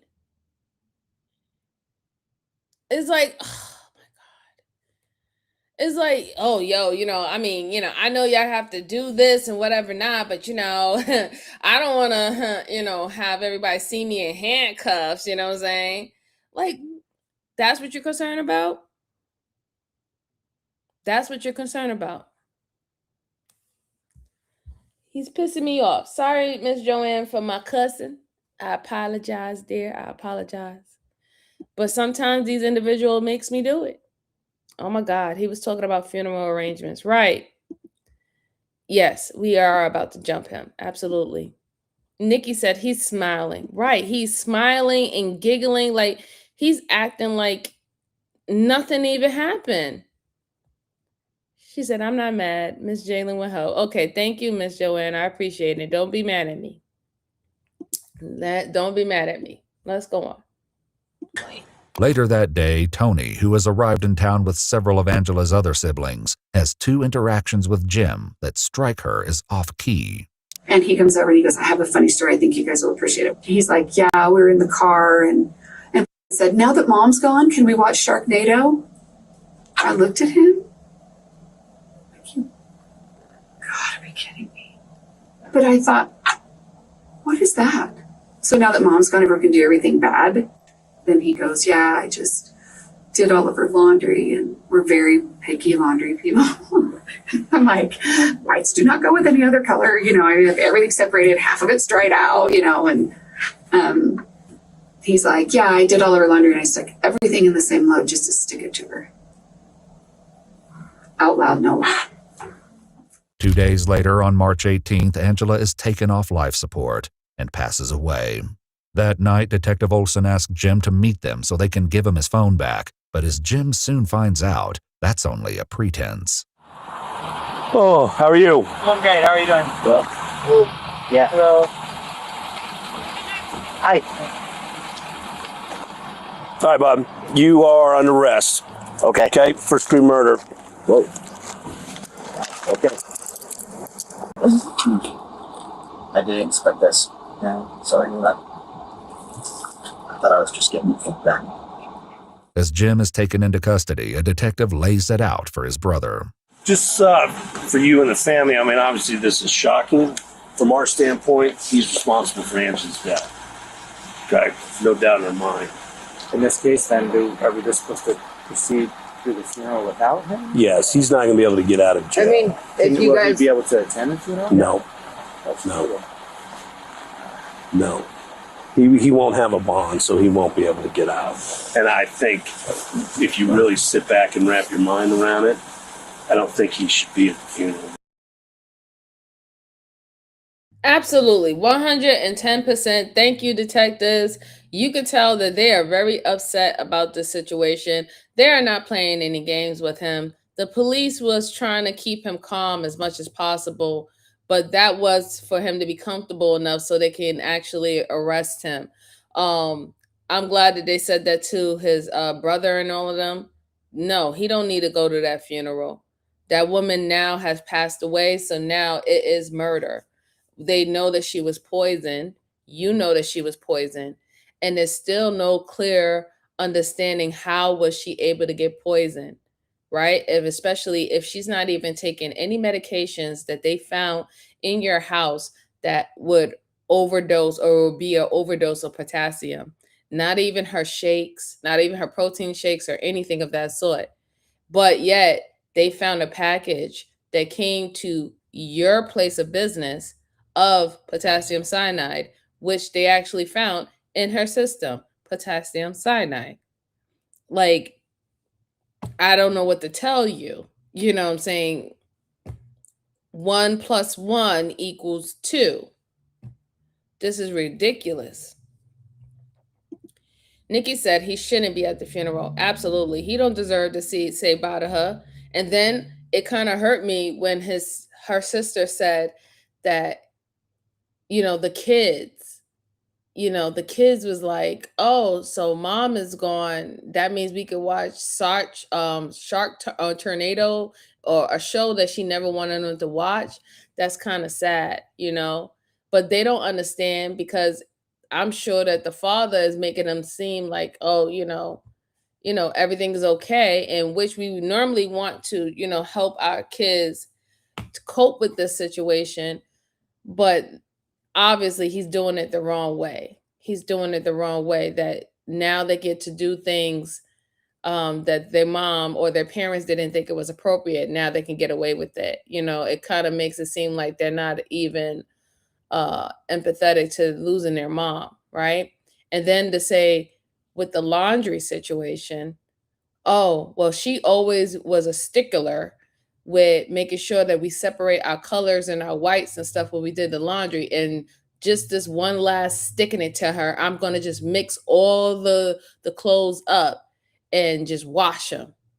Like, why do you think that was okay to say? And why do you want to stick it to her when she's on her last leg? Like I said, these are not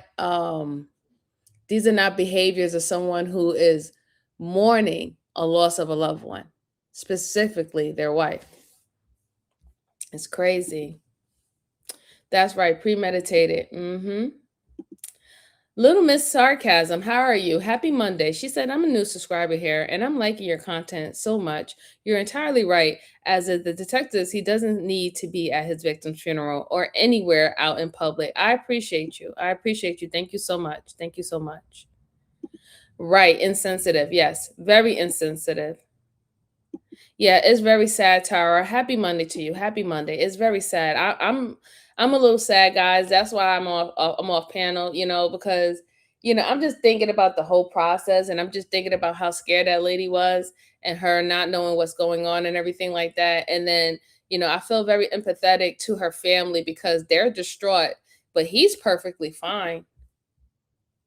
He's the one that caused the feelings of half. He's still innocent until proven guilty. It's true. Report, right? It's true. But I just want to give you a heads up that that's why we're here, and that's why he's got a warrant for his arrest, and that's why he's in custody.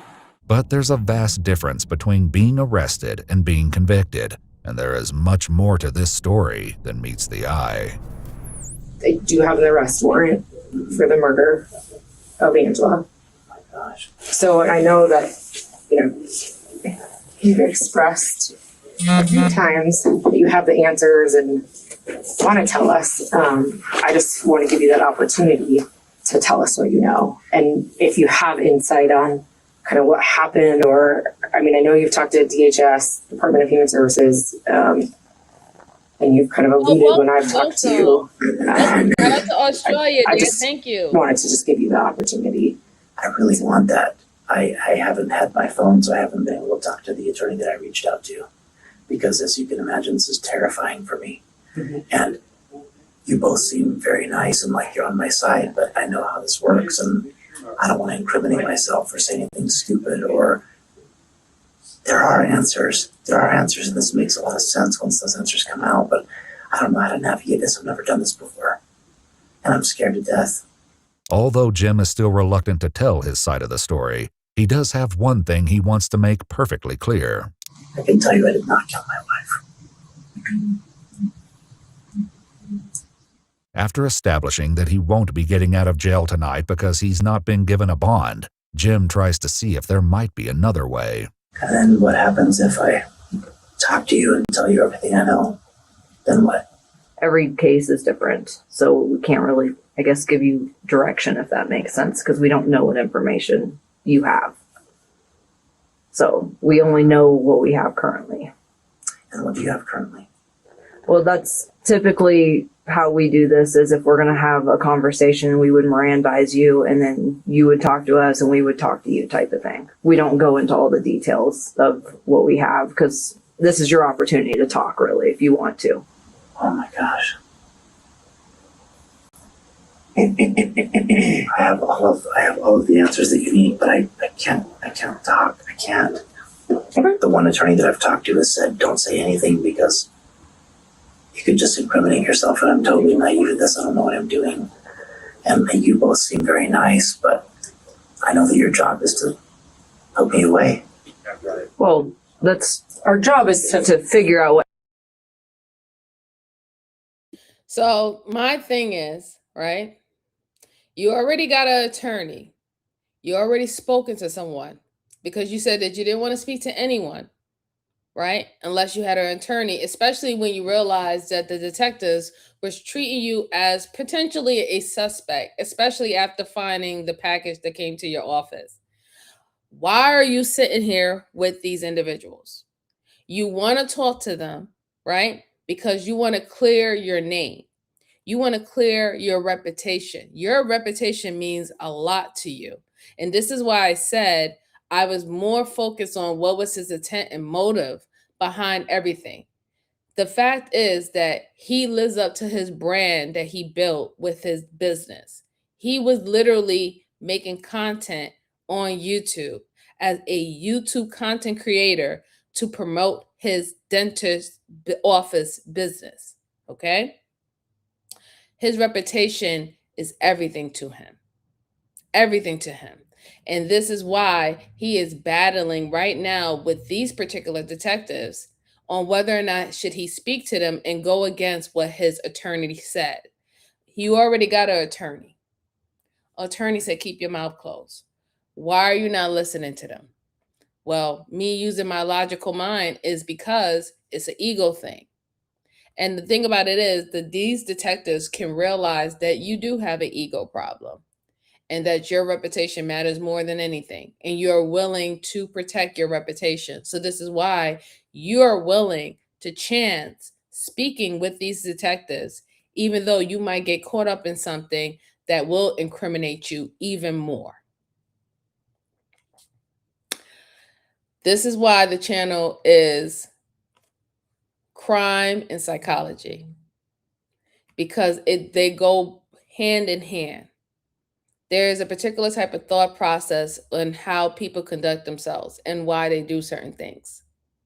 You cannot speak about crime without psychology. Not every situation when it's crime have to just be someone just being overly responsive, and just going off of basically just pure instinct or whatever not. It's sometimes it is a strategic mind and a pattern behind what they do. And that's what it is. He wants to find a way also to get out of this situation. And he knows he doesn't necessarily have a way to get out of the situation. My best bet is I will say that he might proposition them, saying that if I do speak with you, is there any way that I can go home or, be with my kids and things of that. So I'm sure he probably will throw that out. And that's going to also let the detectives know too, more about your psyche and more about who you truly are, that you will do anything to try to remove yourself out of this situation. But you have clearly shown them through this whole entire time that you have no empathy about the loss of your wife. You have no empathy whatsoever. You're not even concerned that a strappy, decently healthy older woman, and she's not really even older. I think she might be midlife, but that means she's healthy. She haven't gotten any of the ailments that we necessarily get when we get in older life. And she was going to the gym. She was a gym goer. You're not even concerned, how did this woman who seemed relatively healthy get so sick so quickly? And where did she get potassium cyanide in her system? And you're a dentist. Whatever. Miss J said, this man is a whole psycho. Nikki said, you're not getting out, buddy. Nope, he's not. Let's make sure we're hitting the like button. Truly appreciate it. Truly appreciate it. Thank you. Why he keeps saying he got all the answers? That's kind of I think that's ego per se, because he has all the answers that he believes that is believable to the detectives. Why he had the potassium cyanide? Why did he order it? Why did he have it come to the house, even though that's not something that he would need to use for his practice? Why he didn't have it going home? He'll say, "Oh, because we have children there. I don't want them to get it tapped into it or messing with it or dealing with it." There's a lot of things, but when he says that he got all the answers, it does raise a red flag to me, because that means that you're necessarily saying that you're in control of everything that happened. So if you're in control of everything that happened because you have all the answers, then why are you acting confused why they have you as a number one suspect due to a poisoning? Miss J said, keep that trap shut. Nope, they can't. He wants out. Yes, he does. He does. He definitely wants out. He definitely wants out, because he's kind of scared. And then I wanted to look at his mannerism real quick before I go back to the video. So he has his legs crossed. Now, here's the thing. Normally, men don't cross their legs. Okay. Some men do, and that's usually like the old school silent generation and Generation X. They tend to cross their legs, but most men don't cross their legs like that, right? So that lets me know a little bit of something. Then he also had his fingers like this. That also let me know something as well, a little bit too, that he could be withholding back or he's trying to keep composure. Remember I said that when they was questioning him before he actually became a real suspect, once his wife got on ICU on life support, he's been putting his hands in his pocket. He has a thing where he gets a nervous reaction, and to control himself and to control the tonage of his voice and the speed of his voice, he likes to put his hands in his pocket as a coping mechanism. And now him crossing his fingers is the same thing. I wanted to point that out. But let's go on. It happened. Our point is not to put you away, it's to put the person that caused this to your wife. And that's where we're at. That person is my wife. With that stunning question, Jim again falls into silence. But this isn't the first investigators have heard of this explanation. Jim floated it for the first time in that phone call with his business partner. I said, "Why do you need potassium cyanide?" And he's like, there's a lot of pauses with deep breaths. He goes, "I ordered it for her." And he basically said that he had ordered the potassium cyanide at her request. He bought it for her, and that it was a game of chicken. He said, "I bought it. I actually didn't think she would use it." He insinuated that she took it on her own. He started saying things like, "This looks bad." I said, "Jim?" I said, "Yeah, it does." And I said, "I think you should stop talking to me." I said, "I think you need a lawyer." When detectives ask Angela's family and friends what they think about Jim's explanation, they're more than a little skeptical that Angela would do such a thing. That don't make no doggone sense. You're trying to tell me that your wife asked for potassium cyanide. She asked for you to buy it for her. For what? For what? And what a person like you who is a professional, why would you even give it to her? Can somebody explain that to me? How did he think that is a reasonable or a rational statement to say? She asked me to buy her the potassium cyanide. I never thought that she was going to actually take it, and that's what happened. Really? You used your credentials to buy that supplement. That's something that is not going to be marketed to regular people who don't need it or who will never need it. Definitely not no regular civilian. Like, so why would she ask you to buy something like that, not tell you the reason why she wanted you to buy that, and why would you go ahead with it? Why would you even risk you losing your credentials by buying something like that and someone overdosing on that type of supplement, that type of drug? You really want me to believe that, and you really want them to believe that?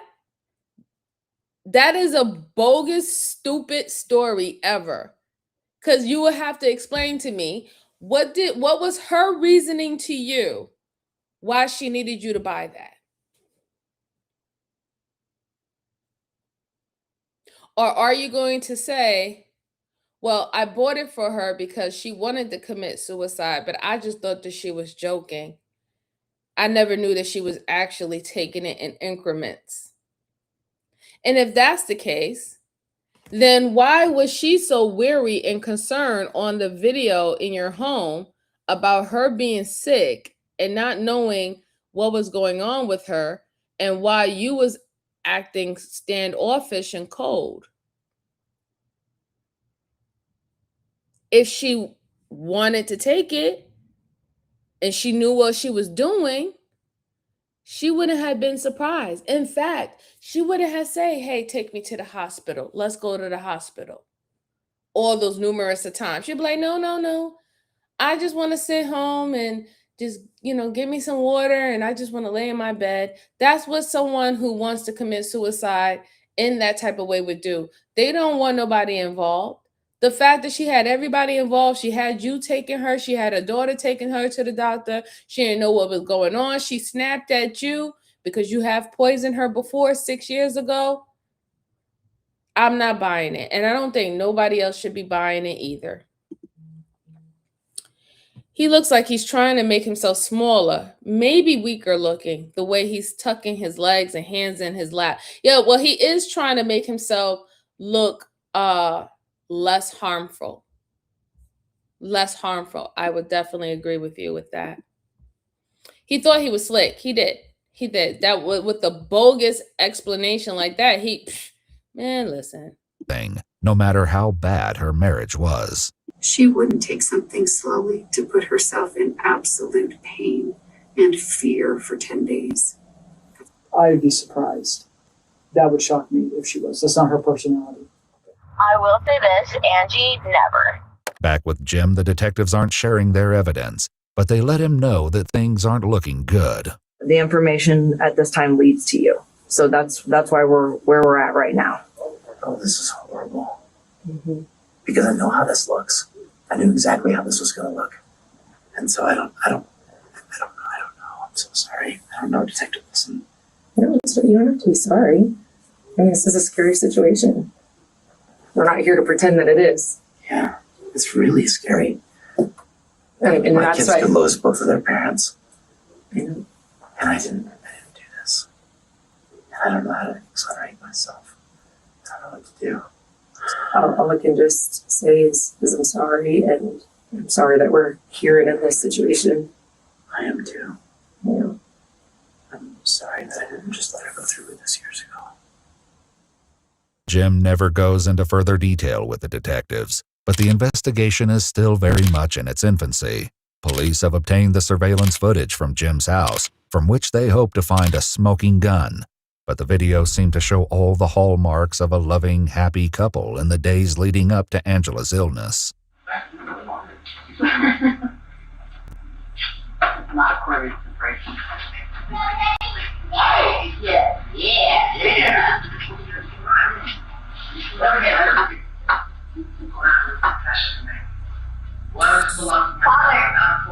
I accidentally hand washed your pants. Oh. Hey. Oh, I gotta get going. All right.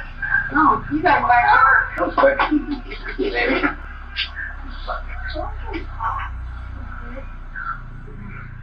But perhaps there are signs of something darker underneath the surface, even if only in retrospect.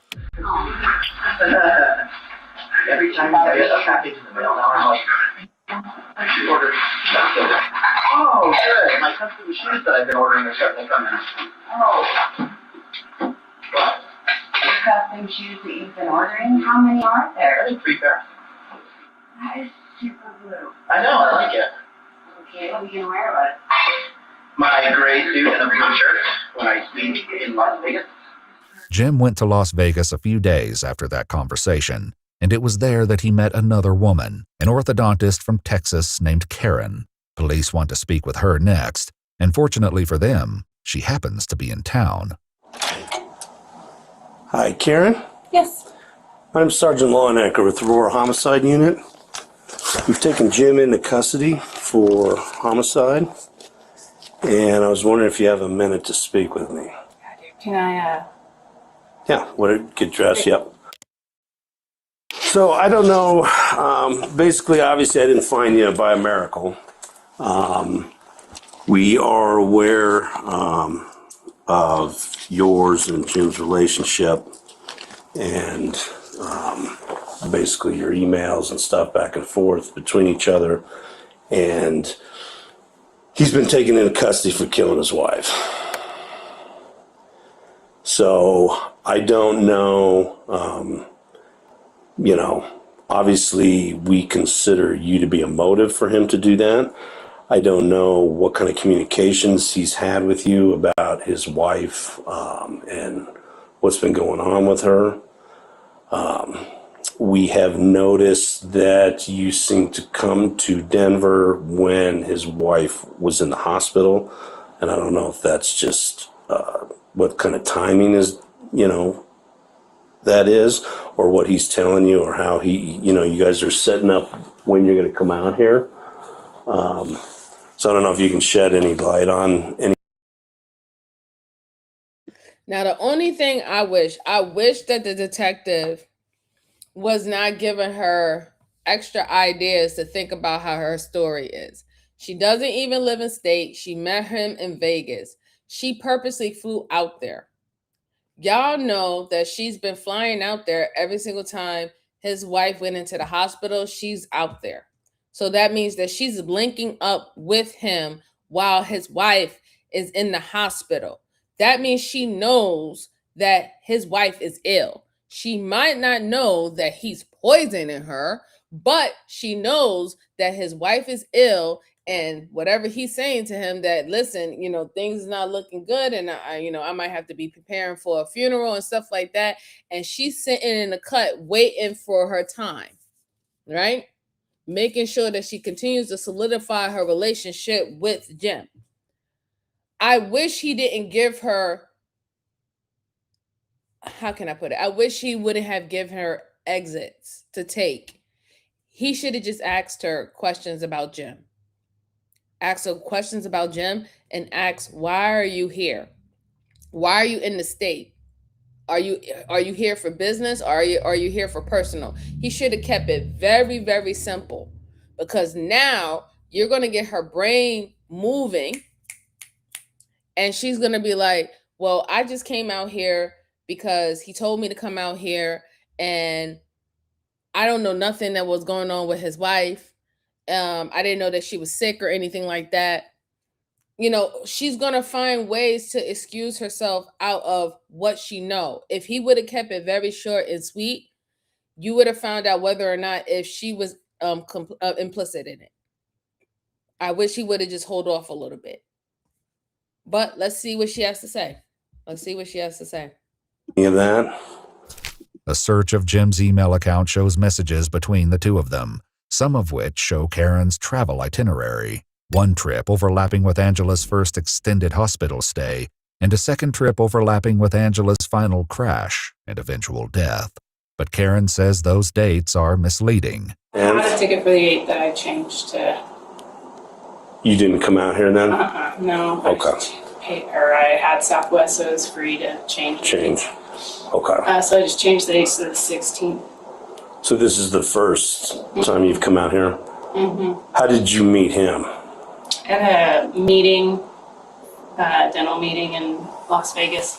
Though Karen acknowledges that she's out here to see Jim, she says that their relationship is not as far along as their messages might suggest. I mean, we shared a lot of, personal information kind of quickly, just like history and I don't know, kind of, but we haven't been physically intimate or that kind of thing. So you have not been sexually intimate with him? Mm-mm. What was the purpose of some of those text exchange or email exchanges then? Because they're very sexually explicit. What was the purpose of that? I mean, I guess I find it hard to believe that he would send something like that to you without having some kind of sexual relationship with you. I mean, there's been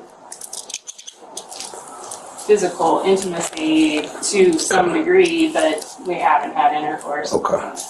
Karen says that Jim told her that he and Angela had filed for divorce in January, a month before they met in Las Vegas. He said, I'm going to sit down with her tonight. We're going to start to talk about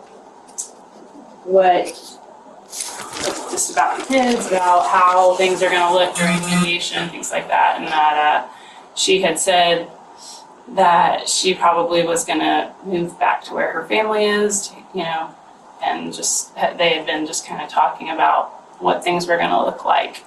He said, he did tell me when they talked that night, I'm kind of worried that she might hurt herself. So we've had a history of that. Has he talked to you at all about buying cyanide? No.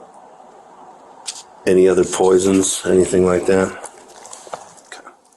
The detective decides to set Karen straight on what Jim has been up to. He's never told her he wants a divorce. He's never told her there's no talk of him moving out with the kids. She has no idea anything about a divorce.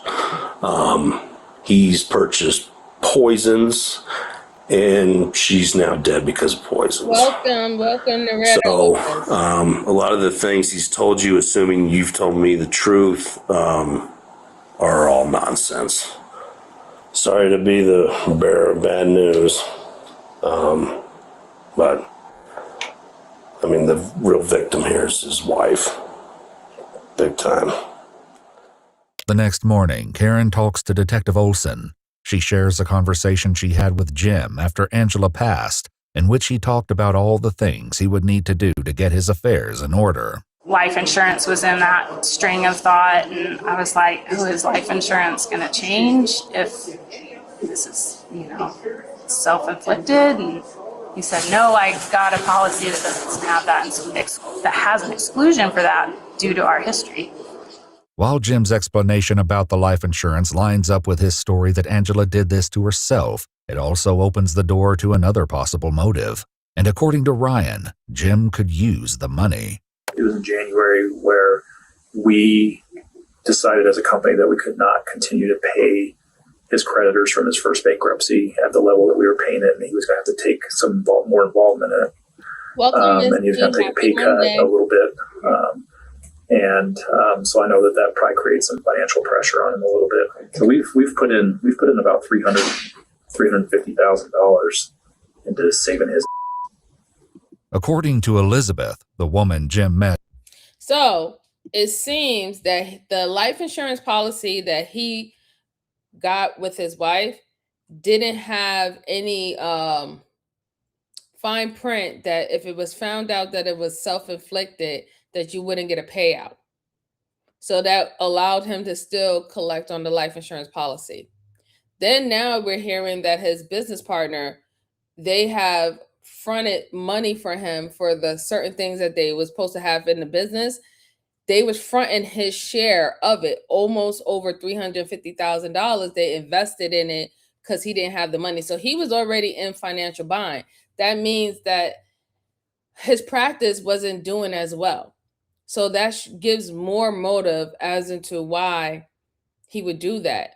And then knowing that he's going to get a payout with a life insurance policy that doesn't have no clause saying that if someone commits suicide or if it's self-inflicted death, that you're not going to get a payout for it.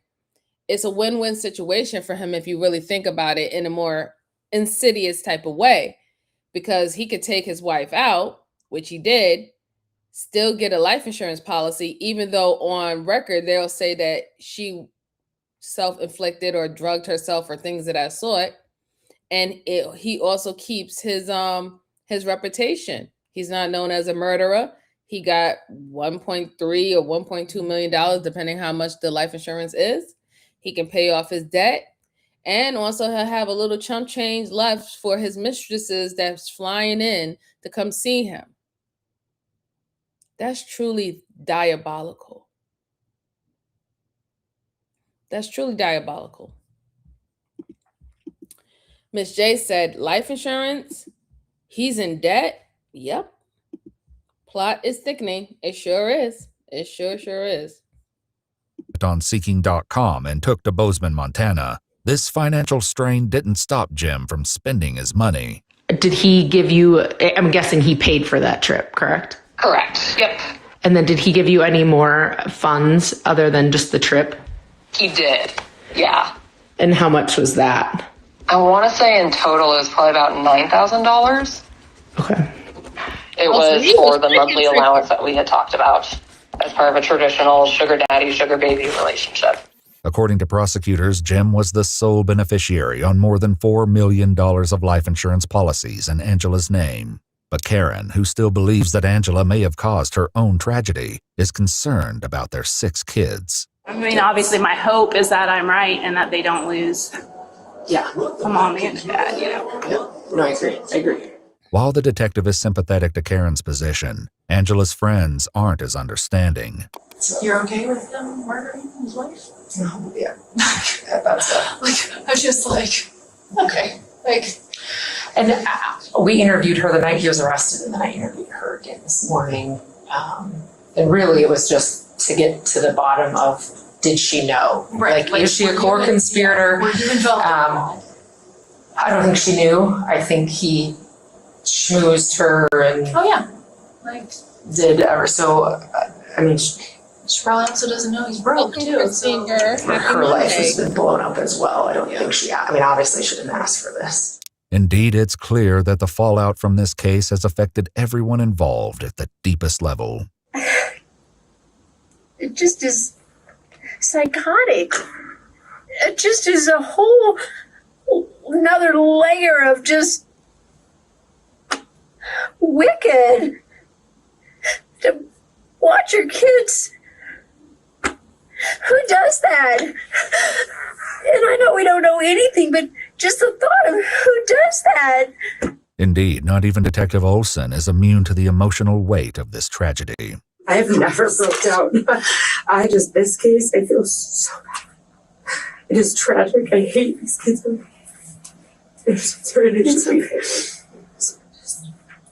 I little kids that we deal with. So the kids are in denial. They will not believe for 1 second that he would do this. And I understand why. Now in jail, Jim is determined to prove his innocence one way or the other, and it's to one of those kids that he turns to for help. He sends a letter to his oldest daughter. "I'm going to ask you to help me with something really hard," he writes. "We need to make a deepfake video of Mom saying she asked me to order cyanide and that she was going to take it herself."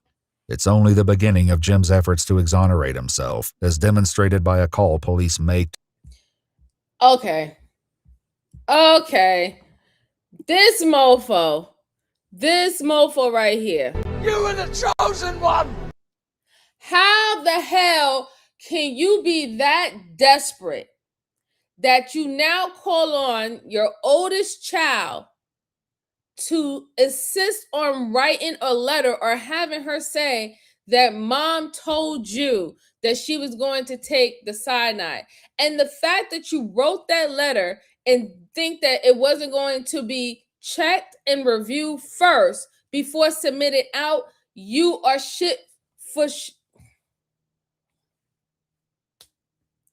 you are dumb as doornails. Haven't you seen, even if you don't know anything when it comes down to law and stuff like that, but haven't you seen enough movies where mail, phone calls, you name it, all of that gets intercepted before it actually goes and get processed out? Why would you write something like that? You just literally told on yourself right then and there in that letter. I need you to do something that's really hard, but I need you to write something that convinced that your mom wanted to take the potassium cyanide. Here's another thing, right? Here's something that nobody else is thinking. If he wants everyone to believe that she wanted the potassium cyanide, she begged him to get it, right? And he got it for her. And he wasn't sure that whether or not she was going to take it or not. But the whole point, the fact is, if she wanted it, there was some intent there, right? And there was risk. Why wouldn't you have her write a letter in her own handwriting saying, I wanted to try something out. I asked my husband to purchase something to me that if you take in a certain amount in increments, it could be deadly, it could be lethal, and nobody else is going to be held accountable for it if something happens later on in the future. Why you couldn't get her to write something like that on her own if that was a discussion between you as husband and wife? Why you didn't get her to do that while she was alive, while she was healthy? It doesn't make no sense now that you're telling your oldest daughter to try to write something and make it seem that she knew as well that the mom wanted that and she was going to take that. You literally flat out told on yourself like a fucking idiot. Like a fucking idiot. But then, you know what? Because you're desperate. You're desperate. And that was a desperate move. And that's what you showed everybody, how desperate you were. Because all arrows point to Jim, who's the cause of this, that you would literally put your daughter in a situation like that. And in fact, why would you incriminate your daughter? This is why I said it has to do about reputation. This is why I said it has to do about ego. And he only cared about himself. And this is why he could not show any empathy or even perform to show any empathy of her death. The whole entire time that we have heard him speak, he has only referenced himself. He has only referenced worrying about his place of business, worrying how he looks in handcuffs if the kids see him. Everything been about him this whole entire time.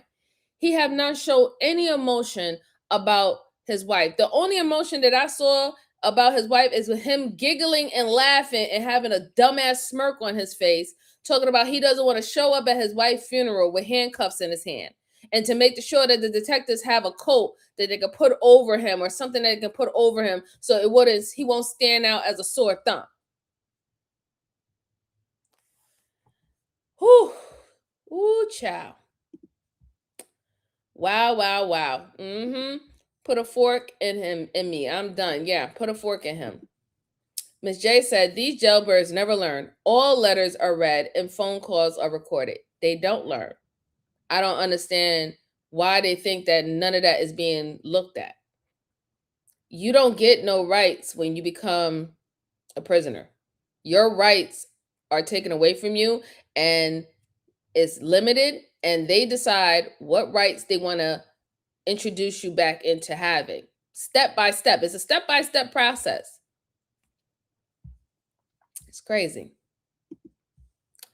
Dude is a brain-dead cabbage and a half with trying to get his kids to help him the way he did. Yeah. And it's bad enough that he would do that because he already had them not remorseful or empathetic that they lost their mom. He was able to like convince them that, this is just the way it is. And, it is what it is. This is what he wanted. And that was hurtful. That was very hurtful to her family to hear that from her own children, But if he's like, I am 100% convinced that he was saying things to make his kids feel so coldish of them losing their mother. He was saying things to them. If he can do this, if he was so comfortable to do this, to ask his older daughter to do this, you cannot put it past me that he has had conversations with them that made them seem a little coldish when it came down to them losing their mother. It's insane. It's absolutely insane. He's such a fucking idiot. Excuse my language, Miss Joanne. To the mother of his cellmate.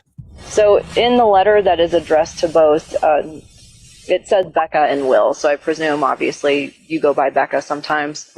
And in that conversation or in that letter, Mr. Craig has essentially asked that your son or you help him with some things in lieu of getting the transplants or the teeth that he would do for you.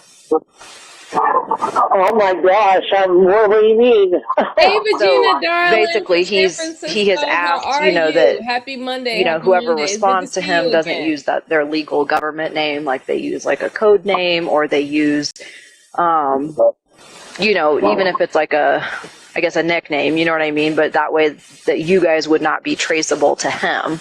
And in turn, that person would get a burner phone and a fake ID and essentially help him, and then they would give you the teeth or plans in return. Absolutely not. I don't know anything about that. Do you know anything about Mr. Craig or his case? No. Okay. He is currently in custody for a murder case. Oh my God. Prosecutors also allege that Jim tried to hire a fellow prisoner named Nathaniel to kill Detective Olson, the lead investigator on the case. When that plan fails, he writes to Nathaniel's ex-wife Cassie, explaining to her that he's been framed by his business partner. He asks her to go to the district attorney, pretending to be a friend of Angela's who can testify that she was suffering from depression and planning to end her own suffering. He also asks that she use her expertise in Photoshop to spoof text messages that can help sell the story. He also reaches out to Karen, the orthodontist he met in Vegas. He had sent me a message through the Getting Out app that he had sent me letters, and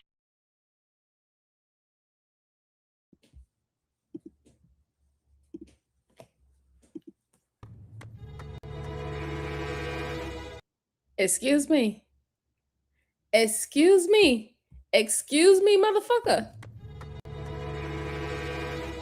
You that desperate that you calling on your ex, you calling on your sugar mamas to lie to you. In fact, you try to put a hit out on the leading detective. Don't you know how are you gonna okay.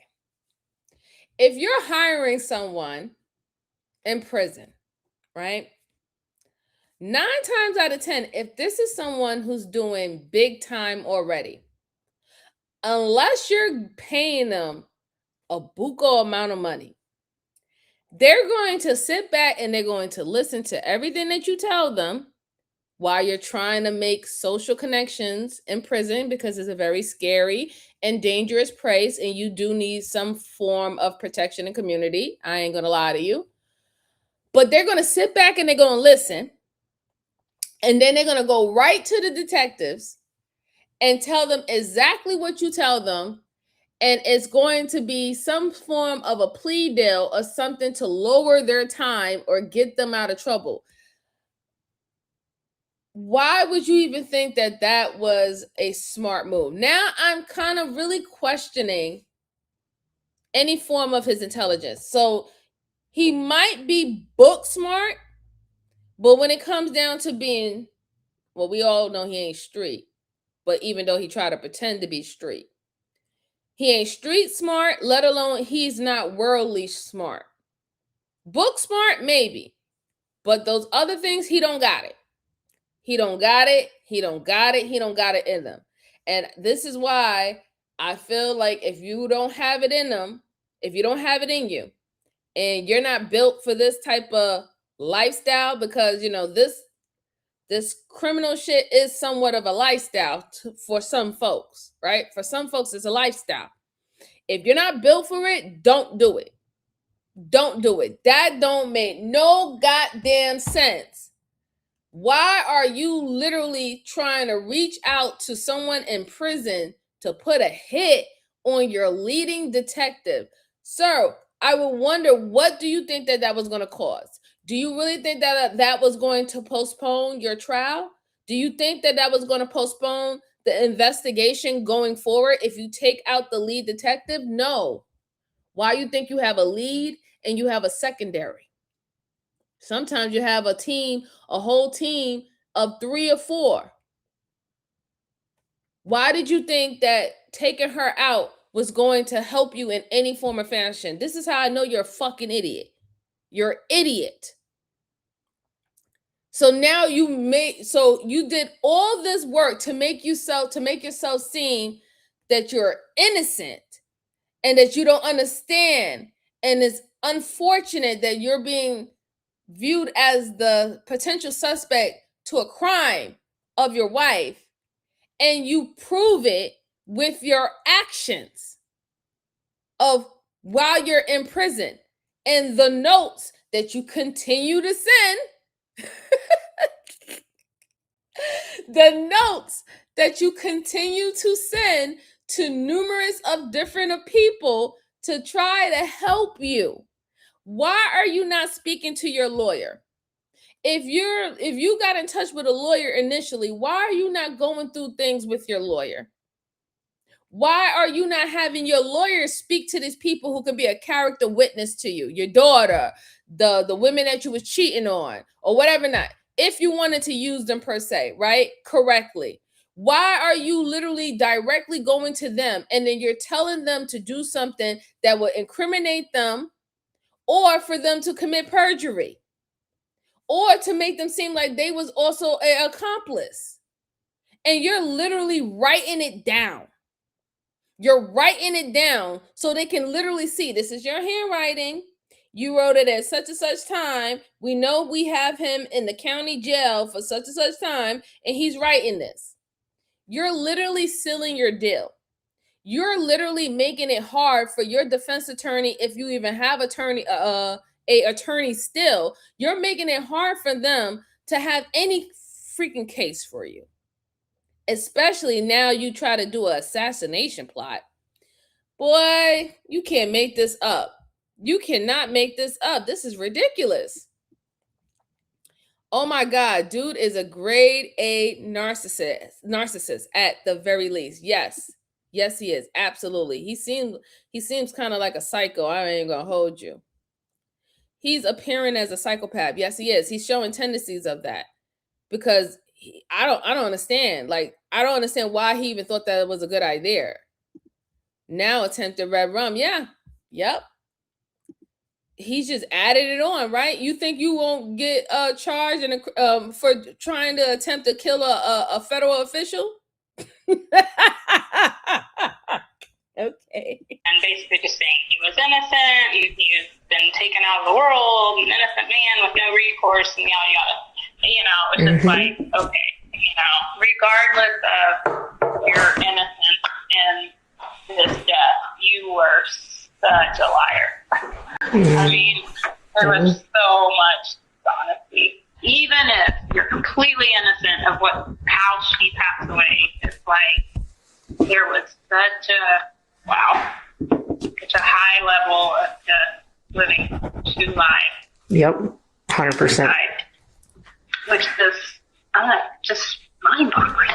Yeah. And scary. Yeah. And I haven't dated somebody in 30 years. Yeah. This is what I do. My first date in 30 freaking years. This is where I am. In their investigation, police discover that Jim communicated with Karen using an email address. I hear you, lady. I hear you. It's like that sometimes. It's like that. You do all that waiting and you're patient and all the stuff like that, and you thought that you took your time and all the stuff, and then wham bam, you like, what the hell? It's like that. Don't beat up on yourself but too much. It don't have nothing to do with you. It's just those kind of people, they gravitate. That's what happens. I feel bad for that lady. That's messed up. I know she's like, what the hell is going on? Like 30 plus years I waited to date. And when I finally met someone that I'm kind of interested in seeing what can go from there, he ends up being a whole fucking murderer. Stay off them goddamn websites, man. He created only 4 days after meeting her in Las Vegas. They also take a look at Jim's devices and search history, where a bleak picture begins to develop. So there's nothing really on his phone. There's nothing on his laptop. Computer number 9 and exam room number 9. He's searching, will arsenic show up in an autopsy? What are the top most 5 undetectable poisons to kill a human? And I can go on. And it is absolutely sickening. On that specific computer, Jim searches, how many grams of pure arsenic will kill a human, where to purchase arsenic, and clicks on a video titled, The 5 Most Dangerous Chemicals on Earth. The new email address he created to communicate with Karen is used for only one other purpose, purchasing poison. He ordered arsenic first. Once again, we see another example of his stupidity. I tell y'all people, stay off these goddamn Google searches and engines and stuff, asking these questions that a criminal or a killer or someone who's involved in a crime would ask, okay? You're just doing yourself a disservice, okay? If anything, your best bet would literally have a little damn notebook or notepad, something that you can put in your back pocket and you keep it with you, walking with you all the time. And like, I'm not saying this because I want people to commit crimes. Please don't commit crimes. But if you do go ahead and commit crimes, go ahead. We're going to find you. We're going to lock your ass up anyway. But these people are ridiculous. I don't understand. You know that everything is saved now. Everything is saved. I've said it numerous times on this channel. You can get a court subpoena where they can subpoena your records, all your internet records, your emails, everything on your phone, everything from your cloud or the whatever. They can subpoena all that up to 10 years. 10 years. Even if you think that you have deleted it, it's all being saved in a system that you don't have access to, but the company has access to. The internet provider has access to. Okay? I don't understand why you keep on doing stupid shit like this. I really don't. I don't know. Somebody gonna have to tell me why you keep on doing stupid things like that. There's a reason why you have people who is in cybersecurity. Do people really know what cybersecurity specialists do? Do they actually really even know what that job is? These people are maintaining entry points, and they're finding out if there's any ticks or bugs or malware or things of that sort. That's what they do. They go in and they scrub and they make sure that the system is in check and it's running the way that it needs to run, as well as they make sure they keep a good journal of any entry deposits or anything that is added into a database. They're in control of that. That is their job. Holy shit. People stop using your phones to research how to commit red rum. Yeah. And using Chat GPT and Gemini and everything's open AI, which is very dangerous. I can go into very more details, but y'all get the drift. That was delivered to his house on the 4th while Angie was out of town. The outside surveillance cameras show the mail truck drive past Jim's house on March 4th. A short while later, Jim is seen walking down the street. He returns minutes later with a couple of envelopes in his hand. Every time I get a package in the mail, now I'm like, I should order. It was this purchase of arsenic that investigators believe was used to put Angela in the hospital the first time on March 6th. He said they got up, he made them both like a shake, like a protein shake. And I don't remember what he said he had put in it, but it was like a pre-workout or something with caffeine, and whatever he had put in it was like 3 times the normal amount that she normally takes. But investigators believe that Jim Craig put something far more dangerous than caffeine into her protein shake that morning.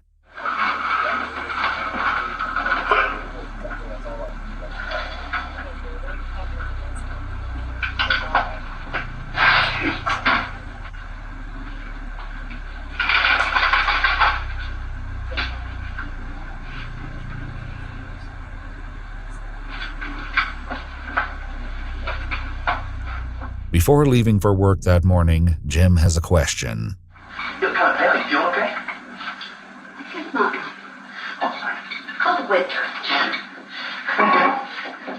Of course, Angela would be anything but fine that morning, or for the little time she had remaining in her life.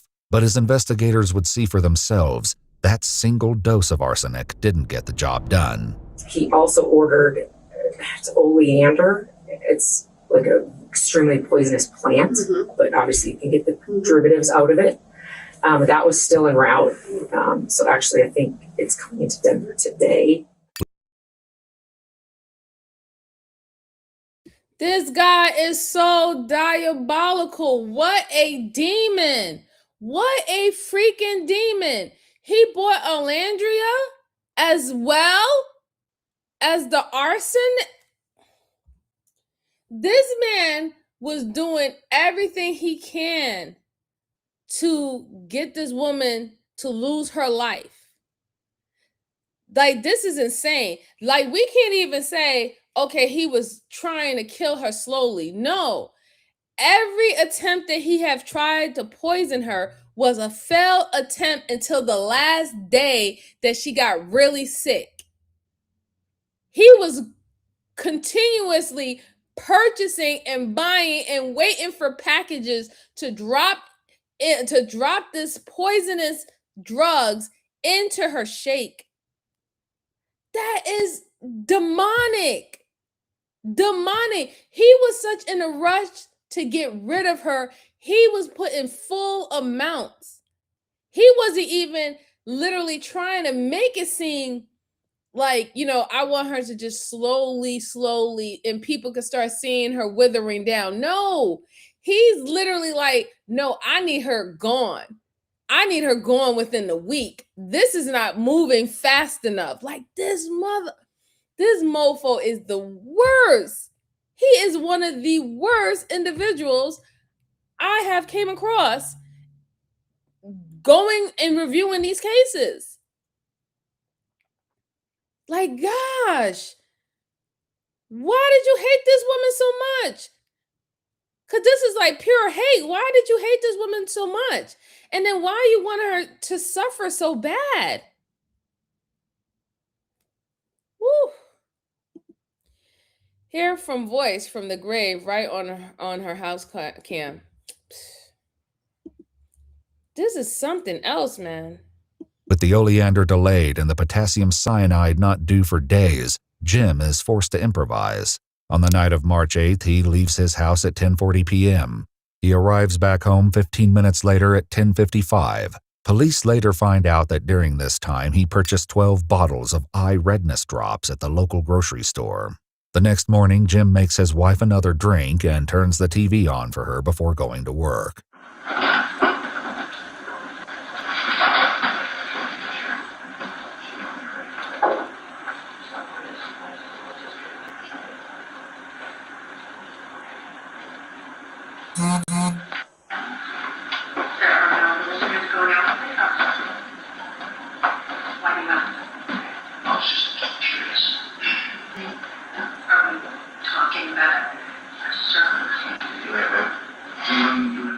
That would be the day Angela would be taken to the hospital for the second time.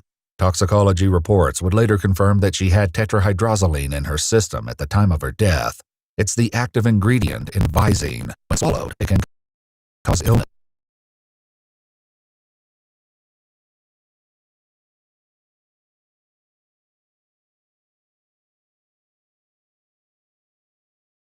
Hold on, there's a little buffering going on. And we're almost at the end. Why do they wait until the end to start buffering? It's so weird. So weird.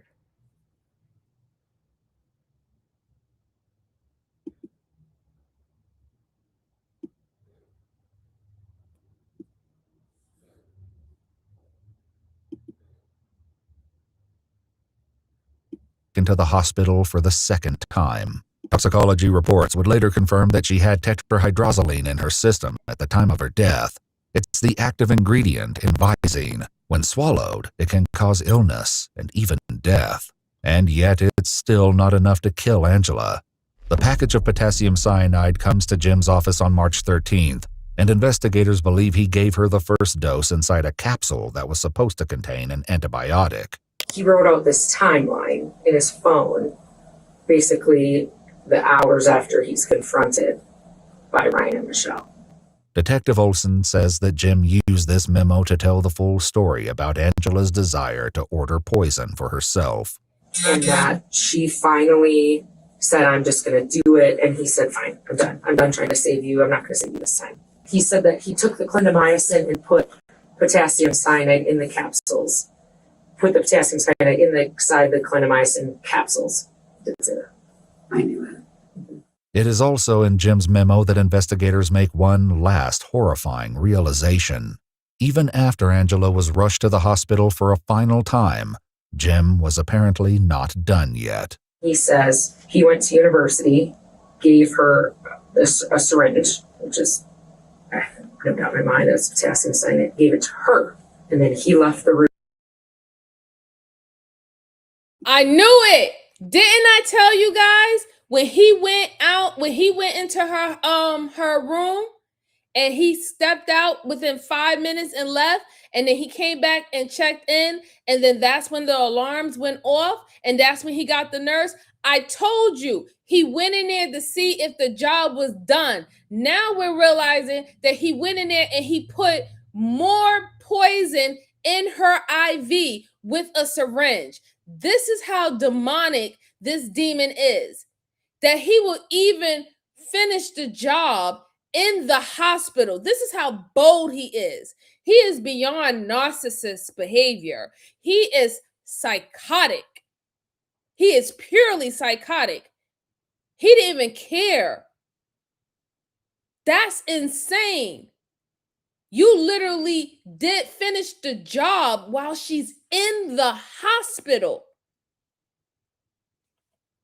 I am so flabbergasted. I am lost for words. But I knew the fact that he went in and he stepped out, that type of motion, that type of pattern that he did is not normal. It was like he was looking to see if she was gone, not to actually sit there and be a caretaker to his wife. It looked like he was like, is she dead yet? Is she dead yet? That's what I felt. And lo and behold, I was correct. I was correct. He was injecting her at the hospital. Yes, he was. Yes, he was. Sad. This is very, very sad, man. This is beyond sad right here. Like, I'm sorry, Miss Joanne, I'm about to curse. He need his ass beat. He really need his ass whooped.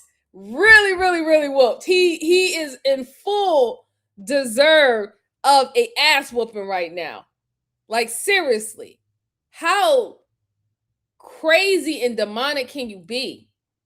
You're that bold. You're that bold to do something like that. It's crazy. Oh my God. Like, I have no idea how her sister felt. But by me just looking at the video, I know that she's enraged, and she should be. She's in full enraged to see how demonic this person is, and this person been around her sister for 20 plus fucking years. Room and said, like her arm hurts or something, and he came back and the syringe was empty, and that she did her IV port at university, and that he took the syringe back and put it in his pocket. Hospital surveillance cameras show Jim emerging from a side room at approximately 1:53 p.m. before pulling something thin and cylindrical out of his pocket. Less than 30 minutes later, Jim comes out of Angela's room, speaks to the nurses, and the frantic but doomed effort to save Angela's life begins. And that explains why he made sure that he came to the hospital in his scrubs. He looks like he belongs there. You wouldn't have even known that he was a visitor for a patient because he came with his ID and he came with his scrubs. He blended in. This is why he was able to literally go and get a syringe from an office and up in the desk and everything, and nobody really bats the eye because the uniforms are the same. The uniforms are the same. They don't really know who he is. Not everybody in the hospital know each other, right? Not everybody who's in different fields in the hospital, congregate and work with each other or know each other by name. It's the truth. But normally you figure out where they work at due to their scrubs. Oh, this person is in maternity. This person is in ICU. This person is in triage. You could tell the difference by the scrubs. That's how usually people, identify who is who. And then we all know doctors wear a white coat. Most of them wear a white coat. A lot of them are wearing black scrubs to identify that they're a doctor, different from a LPN or RN. This man is fucking wicked, yo. He is wicked. This is sad because this reminds me straight out of fucking movies, and he moved that way. I just can't believe it. And to actually have the scene in real life, I know that we say, movie is art and movie imitates life, but this takes imitating life to a whole nother level. A lot of things that we see in movie, we be like, wow, that's crazy, but we don't necessarily believe that those things kind of take place in real life. Some things we do, but not all things. But I would never have thought that I would see something that I would see in a TV series, a movie, maybe even a commercial. I don't think that I would have ever seen a real life scenario of somebody doing something like that. This is like a Black Dahlia, freaking Hannibal Lecter type of bullshit. Like, this is crazy. Absolutely crazy. So his final dose was actually at the hospital, I think. We were trying to figure that out. Jim goes to trial on charges of first-degree murder after deliberation, 2 counts of tampering with physical evidence, 2 counts of soliciting perjury, and a final count of soliciting first-degree murder. His defense, that he merely purchased arsenic, oleander, tetrahydrozoline, and potassium cyanide at the behest of his wife, is rejected by the jury, and he is found guilty on all counts. I can't even say that he's narcissistic. All I can say is he's pure evil. He's pure evil. Exactly. At Jim's sentencing hearing, Tony said to him, "Angela was a light you never deserved. You may have temporarily dimmed her light in this life, but it will continue to shine in those she loves and that love her in return."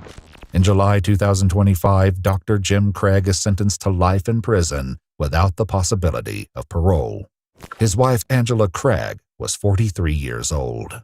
If you'd like to see select new videos early and help us keep uncovering case files that rarely come to light, you'll find extra footage and unseen details on our Patreon. Channel memberships here on YouTube also include early access to select new videos.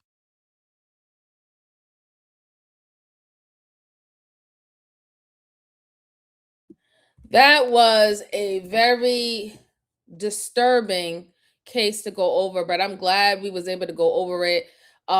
Prayers to that woman. She was in a lot of pain, and she had dealt with one of the ultimate betrayal. Like, this woman was being cheated on. Their finances were being spent on other women. She was being poisoned. She didn't understand what was going on with her, and she died in pain. She died in pain. Like, people don't understand it. She died in pain. It was painful. This is not like she was in a coma and she didn't understand what was going on. She died in pain. Severe pain. That's just terrible. And this demonic piece of shit, he didn't care. He was trying to hurry up and quicken her. He didn't care about her family. He's smirking and everything. He tried to make his own daughter an accomplice. He tried to get the side chicks and make them accomplice too. Like, he just did. He put out all the whistles and the buttons with this. Serve him right. Serve him right. I'm glad he got life in prison. He didn't. Outside of life in prison, he needed to be executed. I'm not gonna hold you, but obviously they're not from a state that does that. But yeah, serve him right. He got life in prison. without a chance of parole. He doesn't need parole. He's not going to be a changed man. He is a danger. He's a danger to the community. He's a danger to his kids. He's a danger to his family. He doesn't care about anybody but himself. Anybody but himself. He doesn't care about nobody but himself and what he wanted at that particular time. And he would go through any stint to complete or do whatever he wanted to do for his benefit. And then just to show his ego behind it, he left a manifesto. He left a manifesto of every cruel, wicked deed that he did to his wife, how he was going to do it. We know and we have seen people who leave manifestos. That means that it was intentional, it was premeditated, you had every intention to complete this quote unquote mission of yours. It's terrible, man. Absolutely terrible. That poor lady, yeah. That poor lady, man. That's just horrible. Hey, King Kamikaze, how you doing? Happy Monday, happy Monday. I'm glad you was finally able to catch a new show, bro. I hope everything's well with you. Hope everything is well. All right, so that one was quite long, quite long. So I'm just going to do one more, and I'm going to let y'all good folks enjoy the rest of your Monday. Hi, Donna. How are you? It's been a long time. How you been? Happy Monday. I hope everything's well with you. Thank you so much for coming by. Truly appreciate it. So while I pull up the next one, make sure we're just hitting the like button, guys. I really do appreciate it. It helps the channel. It allows me to continue to want to pull out these videos and us reviewing it with amongst each other, having commentary, talking about it. It doesn't matter if it's old cases, new cases, current cases. We do it here. And as always, if you have any case that you would like me to review on this channel, go ahead and put it down in the comment section below at the end of the live stream. I look and I heart all my comments, guys, and I really do appreciate any participation that you can give me. I really do. Truly appreciate it. Truly appreciate it. So let me see which one I want to do. I don't know, because I don't want, like I said, I don't want to keep y'all too long. That one was a pretty long one, so I'm going to do the short one today, and then we're going to call it a quits. Okay, so the next case that I have for you good folks is about a killer. It's a killer girlfriend. She doesn't realize she was recorded by the CCTV. Now, we have seen many cases on this channel before where people, I guess they tend to forget that there's cameras everywhere on the sidewalks, side streets, especially when it's around federal buildings, public venues or malls and stuff like that. There's cameras everywhere. And it seemed like this is one of those type of situations. So we're going to go ahead and take a look at it, okay? So let me go ahead and pull up my screen, and then here we go. Here we go. I hope you guys can see this, and let's go. Let's see.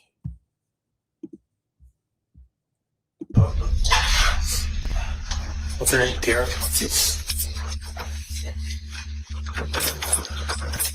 Hey, Rosie, how are you? Happy Monday to you. Happy Tara, Monday. it's the police. The officers you are looking at are attempting to enter an apartment to conduct a wellness check. But what they find behind this door will shock them. Clear that. Clear that. Come in here. No. 290. 290, go ahead. You have a female down in a bedroom. No. I believe this may be a homicide. Don't come in here, brother.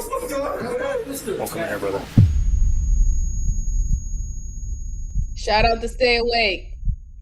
1 hour earlier, the Canton Police Department in Ohio received a 911 call asking them to check in on a 26-year-old woman named Tierra Birch. Yeah, please, Mackenzie. Yes, ma'am. I need a wellness health check for my daughter.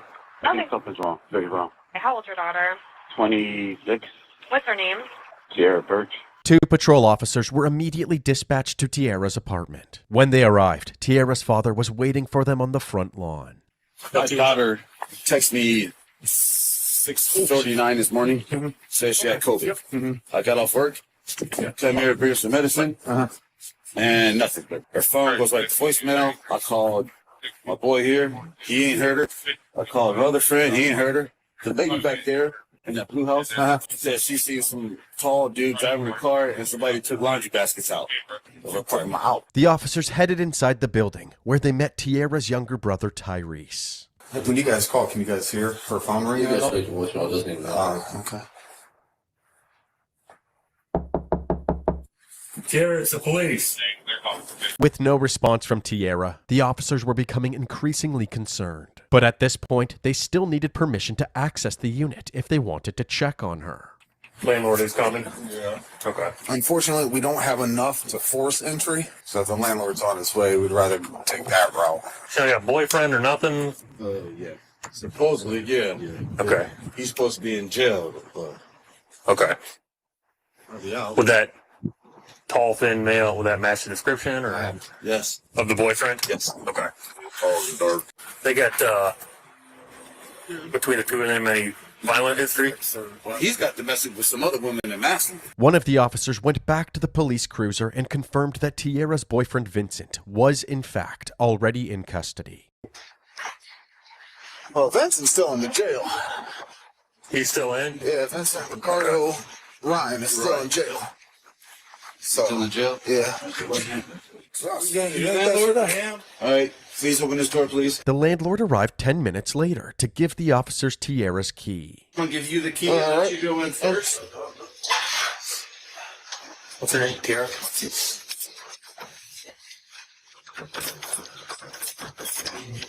Hold on, let me flip that. I just want to see if it'll turn. Almost feels like something's blocking me. Tierra, it's the police. As you've already seen, after realizing that the door was blocked, the officers decided to force their way inside. In Ohio, police are not allowed to use their body cams on private property, so the officers turn off their video feed, but their audio keeps rolling. We have a female down in a bedroom. I believe this may be a homicide. You're kidding me, bro. Welcome here, brother. The officers just discovered Tierra lying face down on the floor of her apartment in a pool of her own blood. She had 52 stab wounds all over her body, leading investigators to believe that this may have been a crime of passion. Based on the lack of physical evidence and the strong scent of bleach, it seemed that the killer had meticulously cleaned the apartment following the attack. Tierra's family couldn't believe somebody would want to harm her. They said Tierra was kind and generous and would make friends everywhere she went. They couldn't help but wonder if Vincent, who had just recently entered Tierra's life, somehow had a role in this murder despite being locked up behind bars. But not long after Tierra's body was discovered, her father received a chilling text that said, "Sorry about your daughter. Know the game." And the contact that had sent this disturbing text? His dead daughter, Tierra Birch. The killer must have stolen Tierra's phone and was now using it to... What kind of psycho shit is that? You unalive someone and then you send a message from her phone saying, "Sorry about your daughter, know the game." What? Oh my God. Like, that is just like added insult to injury. Like, that seems very personal. That doesn't seem like it was some random person that just came in and they wanted to steal something and it ended up having to unalive the homeowner because they couldn't have any witnesses. And I know a lot of people believe, and I get it, in some situations, people from jail can get other people to handle things for them outside of jail. But you would really have to just understand, like, you would really have to think about at this particular time, what would this guy or her boyfriend who's in jail, what would he benefit of unaliving her? Unless we have some type of message that was saying that they were arguing or something like that, most people will believe that she will be his go-to person for assistance and help while he's in jail, to put something on his commissary. So I don't really necessarily think that him getting rid of her would do anything unless she saw him commit that crime and he was afraid that she might, rat on him or something like that. But that was diabolical. Whoever sent that personally wanted to not only hurt their daughter and their sister, they wanted to hurt them too. It seemed very vendetta-like. So I hope that we get to the bottom of this because that's wicked. That is definitely wicked. Miss J says, Jesus, Sickos.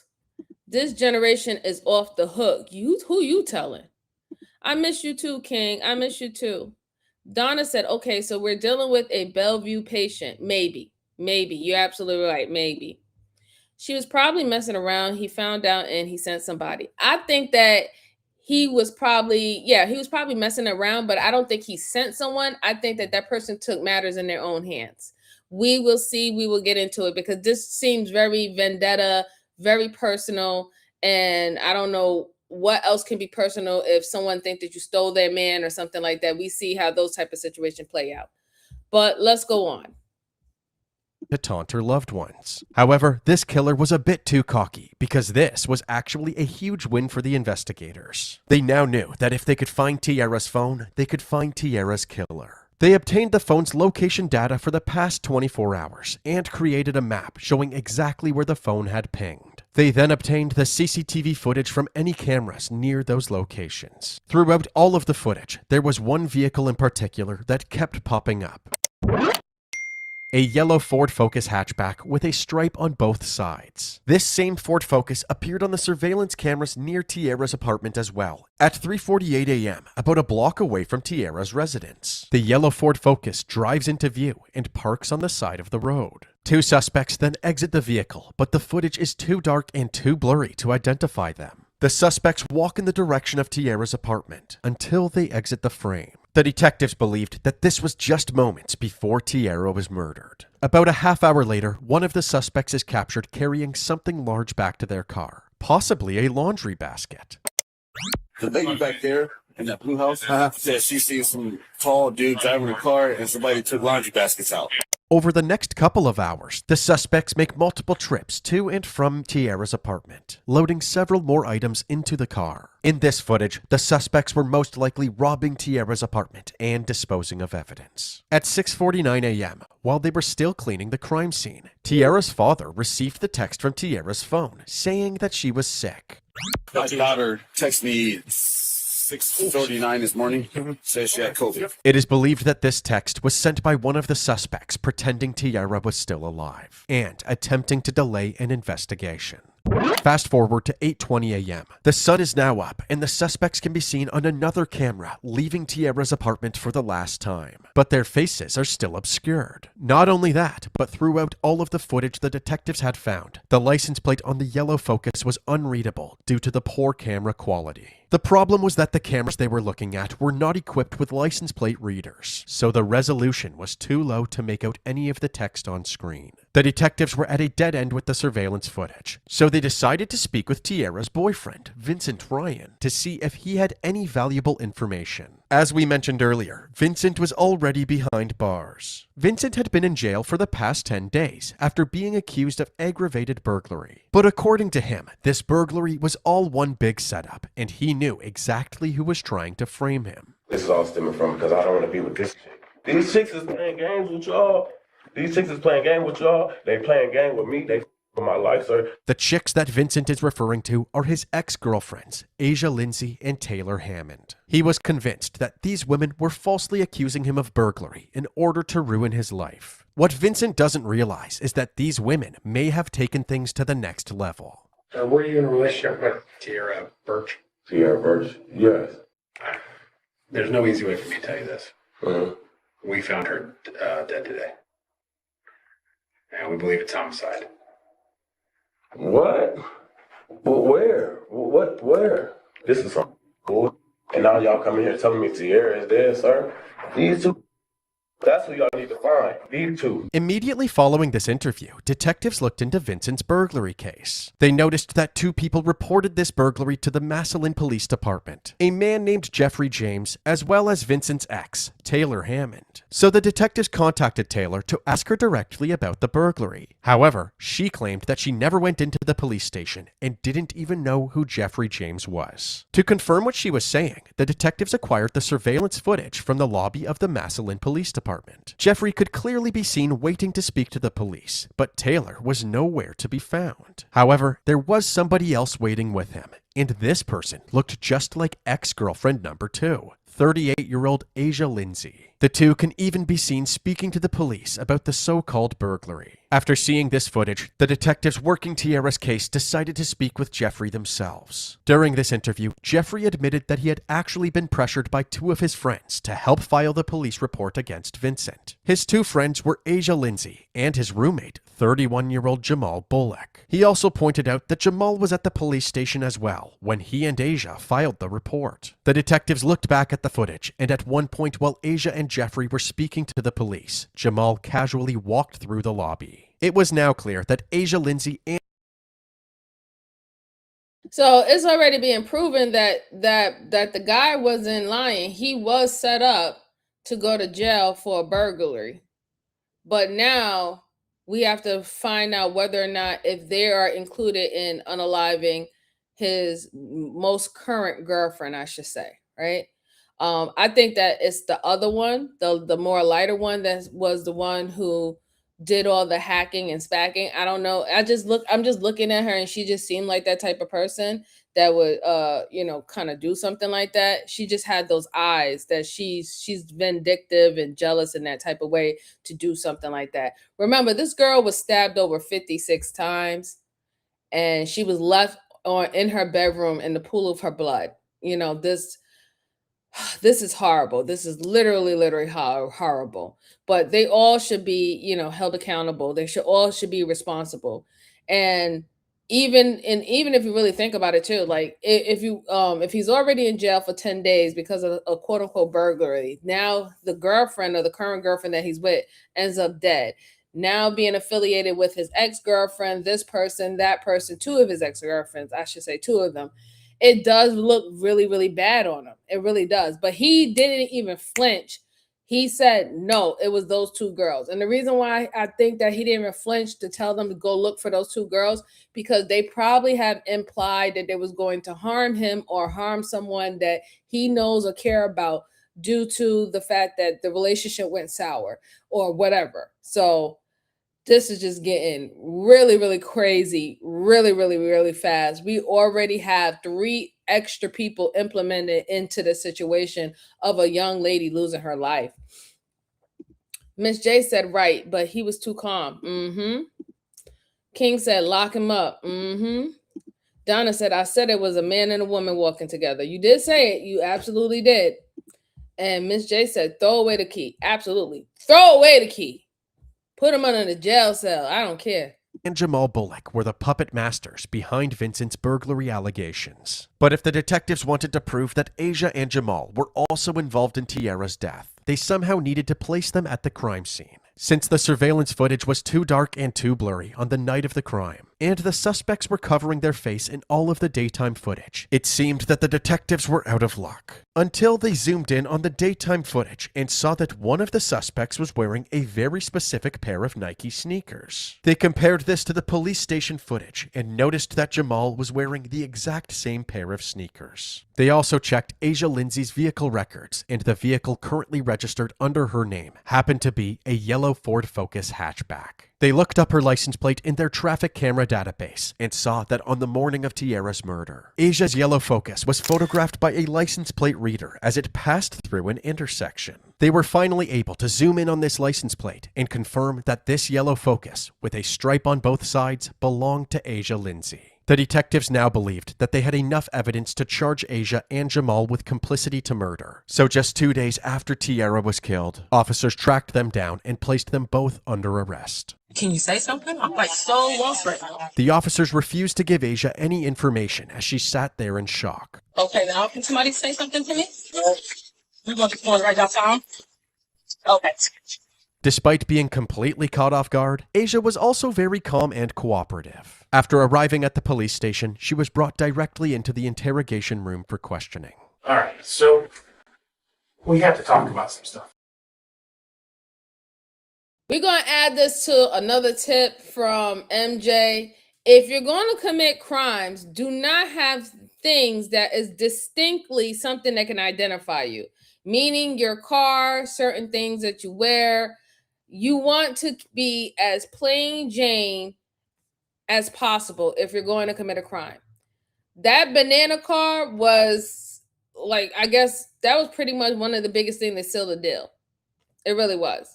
Once they started at one, but it led to them realizing that the same sneakers that the person was using when it was going through the burglary video is the same one that they saw on the same street where the victim lives. And then that's how they were starting to, look and dissect more and more. Hey, who got a vehicle? Let's see what vehicle is registered with this person. And here you are with this bright ass banana car with stripes on it, very unique to you. And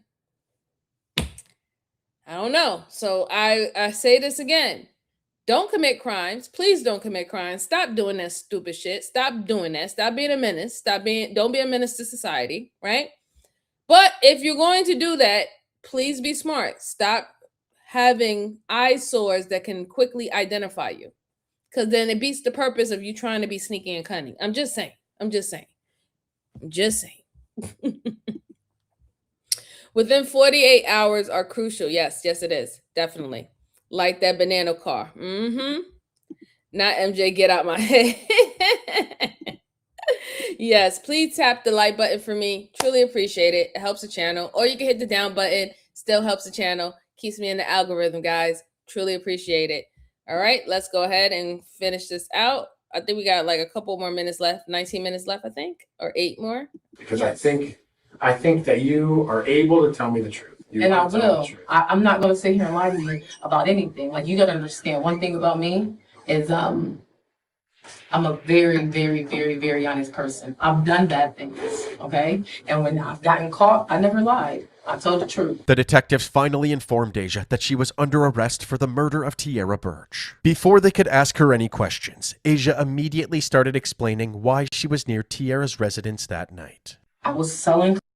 I know that sounds bad, but I gotta be honest. I make more money doing that than if I spent a whole shift at work. However, after realizing she had been caught on camera making multiple trips to and from Tierra's apartment, she completely changed her story. She said that it wasn't her in the surveillance footage because at the time of Tierra's murder, she was tied up in her basement. I'm involved in some weird stuff, and that's kind of like what I was involved with, and I just don't like telling people that. That's embarrassing. Like role playing or something? Yeah, but it's a little more extreme. At 4 o'clock in the morning. Yeah, I got kids. What do you, I can't be, I gotta make sure they're nice and sleeping. Sorry, like I got a whole basement. It gets real active down there. The detective scrutinized this freaky story and asked Asia what exactly was preventing. Okay, so was she implying that she was selling cooch? Was it cooch or crack? I don't know. But she was implying that she was selling something, even though she has a full-time job. My thing is, where were you selling your cooch at? Because you don't live in the same area or the same apartments as this lady. Your vehicle is there. So even though we see you making this stop and that spot and that stop, none of that quote-unquote freaky deaky shit that you said that you were doing, none of that happened inside your residence of your basement. That will only happen at the people who houses you went to's basement. That still doesn't say why your vehicle was literally parked right along the side of where this victim's house is. You still not explaining that, and I hope they call her little BS out. But listen, Linda, okay? She's smart. She's smart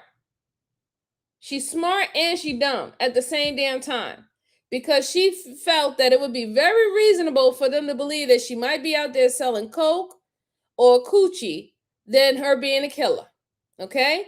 And I bet you 110% she would rather be looked as a hoe or a crackhead than a murderer. And I think anybody who's dealing with a murder case will prefer those titles than a murderer, okay? Because it comes with a heftier sentence. So she's smart, but she's a little dumb because you can't say you're doing freaky shit in your basement and you got kids, but you ain't nowhere near your house in your basement doing this freaky shit around the time where your banana car was at this woman's house. I'm just saying. So you got your timeline a little fucked up, a little messed up. You know what I'm saying? That's where you messed up at. The timeline it's not timelining, okay? It's just not. It's really not. Ms. J said BSMD. Child, yep. He's Lordia said, who does that? What does that mean? Who does that mean? I don't know.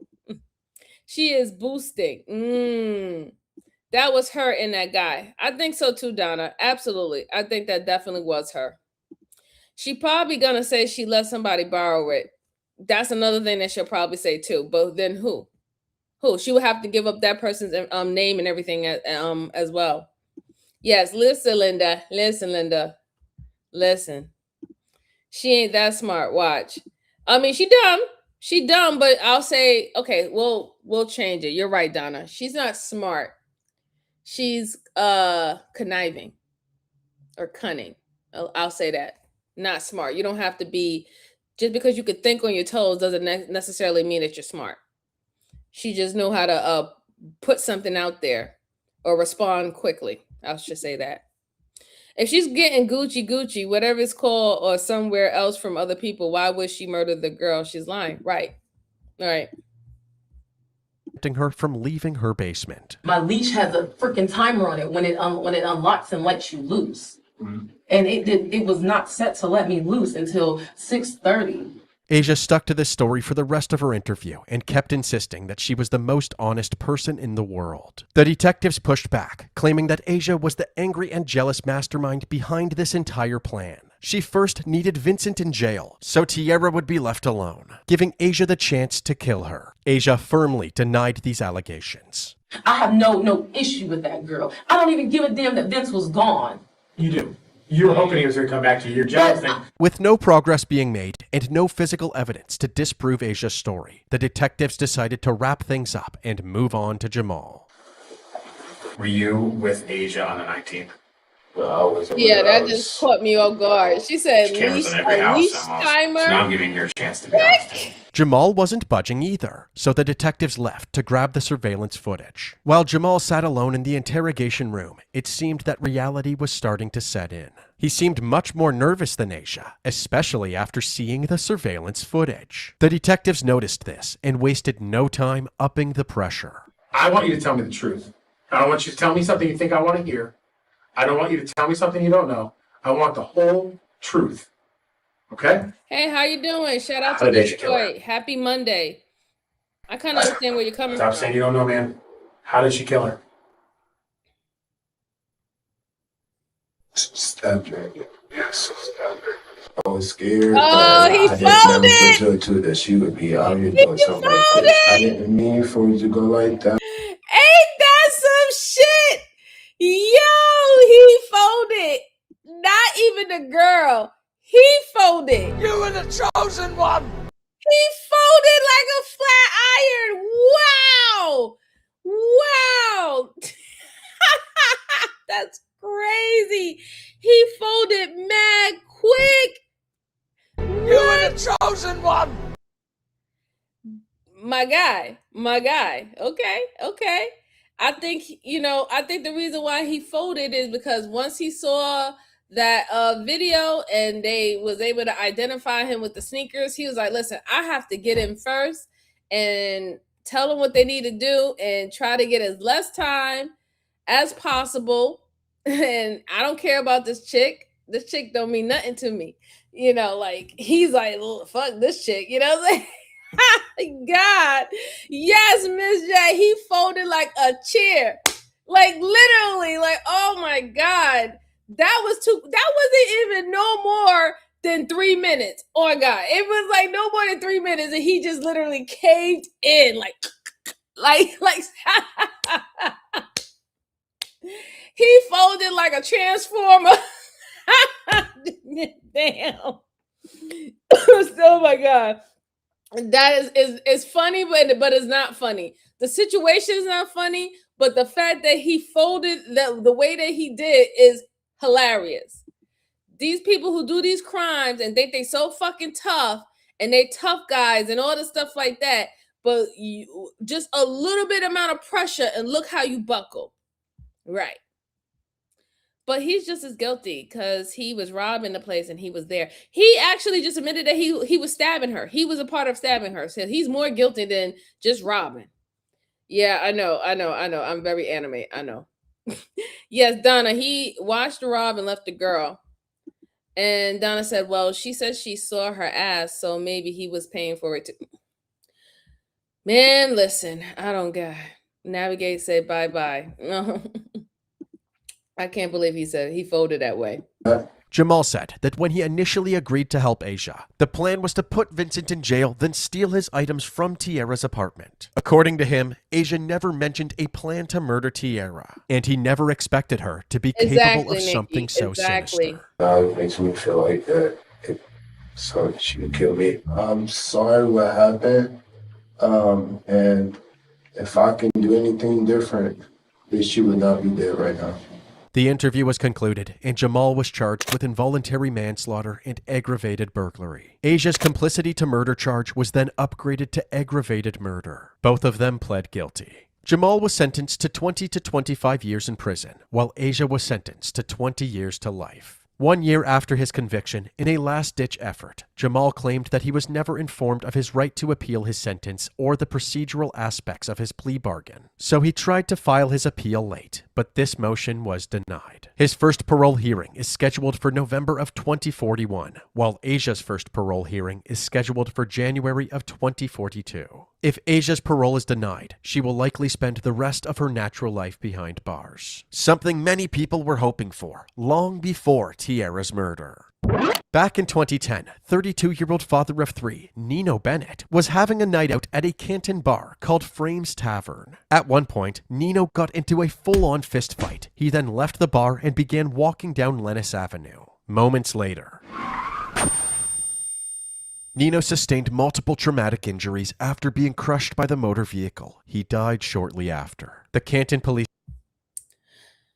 So I think this is a new case. So we might, I got 3 cases, but they just added this together because the other one was a seal and deal. It was very close. Serve them right. They got the proper time for what they did. You could tell in her mugshot photo, she is not wrapped too tight. She had devious, evil eyes. She meant everything to harm that woman. If they just wanted to rob that woman because the guy that it was able to put in jail, her ex-boyfriend, they was hoping that he had drugs and money at her house. That's all they had to do.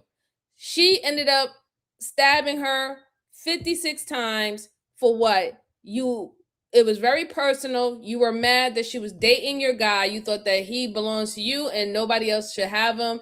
And the other guy, you're a fucking idiot. You're a stupid idiot because why would you even agree to do something like that? Why would you even agree to help her? You know, and you're taller than her and bigger than her. If you didn't want nobody to lose their life, you could have literally thrown that little skinny bitch, excuse my French, Miss Joanne, you could have thrown that little skinny bitch out the goddamn fucking house or door and just grabbed the money and whatever not and be like, what the fuck are you doing? Whatever not, you know, whatever.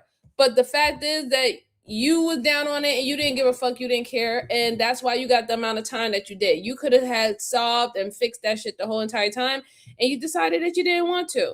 And that's like I said, prayers to that girl. She lost her life very brutally. Prayers to her father and her brother. They had to see her like that. That's just horrible. You know, it's pure horrible.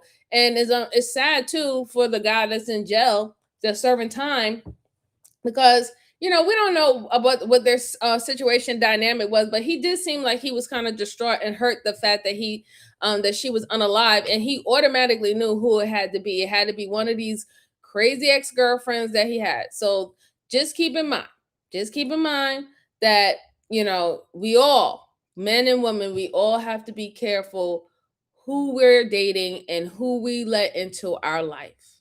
Okay? That's my PSA. So let's see.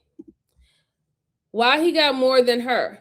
Well, no, technically she got more than him. He got 25 years to 40 years. So that means within 25 he can do an appeal. And if anything, if his pill get denied, he's only going to do 40 years. She got 25 to life. Meaning if once she goes up to the appeal board and they deny her, there's no other appeals for her. She most likely going to spend the rest of her life in prison. He's not. He has the ability to do 25 to 40 years. She's laughing. Let's see this one. Yeah, we're going to watch it right now. Donna said, are all the cases I ever seen in my life, this guy was the weakest one and the quickest one to crack. Yes, he was. He absolutely was, Donna. God bless the girl. But the one who did it now, she can sell her. Yeah, I guess so. She could definitely sell that for commissary. So let's take a look at this new one. So this new one is about a guy. It seemed like he got hit by a vehicle so far, and he must have died moments after. And this has something to do with the Caton police. Police department received a 911 call from the woman who discovered his body. That woman was Asia Lindsay. I was coming home from the mixer. I turned down this alley because I can turn down this alley to get to my house. It's a different way. That's when I came upon the body. Like I said, I thought the guy was asleep. So I yelled to him, hey, get up. And he didn't respond. I even blew the horn, no response. So therefore, I drove down and I backed out and I pulled back in to realize his head is bleeding. And you can see his spine. And it looked like I promise, it looked like someone took something and just like ripped right up him. No one was out here. It was like a couple of people, but for the most part, nobody was out here. Although Asia said that she called the police right away, when the police arrived at the scene, her father and brother were already there. After evaluating Nino's injuries, the authorities determined that his death was a vehicular homicide. The police struggled to gain momentum in the case, so they urged the public to come forward with any information. Nino's family spoke to the media several times after his death, begging Nino's killer to turn themselves in. It's turned our world upside down. They took him away from his daughters. It took. So this is technically not necessarily a new case. This is just a new case that had to deal with the same woman who was in an incident where vehicle manslaughter occurred to another gentleman prior to what happened to that girl. Wow. Oh boy. Away someone far, far too soon before his time. Most definitely someone had it out for him. Yes, the truth will come out sooner or later. And if you have any heart whatsoever, bring yourself forward. You can ask God to forgive you, and we ask God to forgive you. Please just come and do what you're supposed to do. This person can't just wander around free thinking they got away with this. The investigation into Nino's death went on for months with zero progress, so eventually the case went cold. And this could have been a sheer accident, Pure accident. It's sad. It's hurtful. Yeah, and I'm just sad now. Now I feel bad. I feel like I want to cry again. I'm right, though. To this day, 16 years later, Nino's smiling? family is still seeking answers, hoping to one day bring justice to Nino's killer. We met with Nino's family just after the 15-year anniversary of his death. His dad has since passed away. His daughters have grown up, and now they have children of their own, grandchildren Nino never got to meet. That man was a loving father, which you took, a loving husband, which you took, a son, which you took. His family keeps a memorial up in this alley where he lost his life. Okay, right here we have this big banner that says Justice for Nino. Nino's oldest daughter, Chloe, holds on to the few memories she has of her dad. His youngest daughter, Carly, was just 2 years old when he died, too young for any memories at all. Growing up, when you're little like that, and you go to school and you have father-daughter dances, you got that taken away. Yes, when you get married, I you think can't have your someone father hit walking him down the from aisle. behind. He was at this tavern he was around on the a corner bicycle. before it happened. They heard he got into a fight with someone, and they believe he was run over on purpose. We asked those questions to Canton police, who tell us they're still investigating. I don't understand how they can just sleep at night knowing just that they did this. So, come forward. It's very sad because, that's somebody's son. That could be somebody's dad. And for someone to do something like that, it's just like, man, people really don't have hearts. Like you? That's crazy. So I don't know if she's a witness. Was she a witness? Or who knows? I think the plot thickens. She could have probably been the person that they're looking for this whole entire time. Karma and God have a way of doing things, I don't know. But that's just kind of eerie that she was involved and she was or witnessed something. And then now to find out that she committed a crime like that years later, that was interesting. That was very, very interesting. I don't really know what to think about that. It does give you the feeling that maybe she could have been involved more than just being someone who saw a man injured and or got hit by a vehicle. Maybe it could have been her vehicle. Maybe she could have known who the person who hit him. Who knows? But there was a reason why the video essayist decided to add that story together with the actual crime that was committed by her. All right, guys. So it's kind of late. We spent 3 hours. I'm not going to do the last one because I'm not going to take up all your evening. I have things I have to do. I have to go to the store and stuff like that too. And I got to go before the sun goes down. But I want to say thank y'all so much for rocking out with me. Truly appreciate it. You could have been anywhere in the world, but you decided to rock out with MJ for a afternoon. And I hope that you enjoy these cases that we went over, the 2 cases that we went over. I will notify you guys the next time I'm going to go live. I'll put up the notification. I'm not necessarily don't know what day it's going to be because my time has fluctuated. The days that I have off and on is changing all the time. So I really just try to get it in when I possibly can get it in. Make sure you hit the like button while you're on your way out. Again, it helps the channel, or you can hit the down button. It still helps the channel. Nonetheless, it keeps me in the algorithm so I can continue to give you these type of cases and we can go over it. And if you have any case that you would like for me to review on the channel, go ahead and drop it at the end in the comment section. I will put it in my trusty book and we will eventually go over these cases on this channel. So thank you again.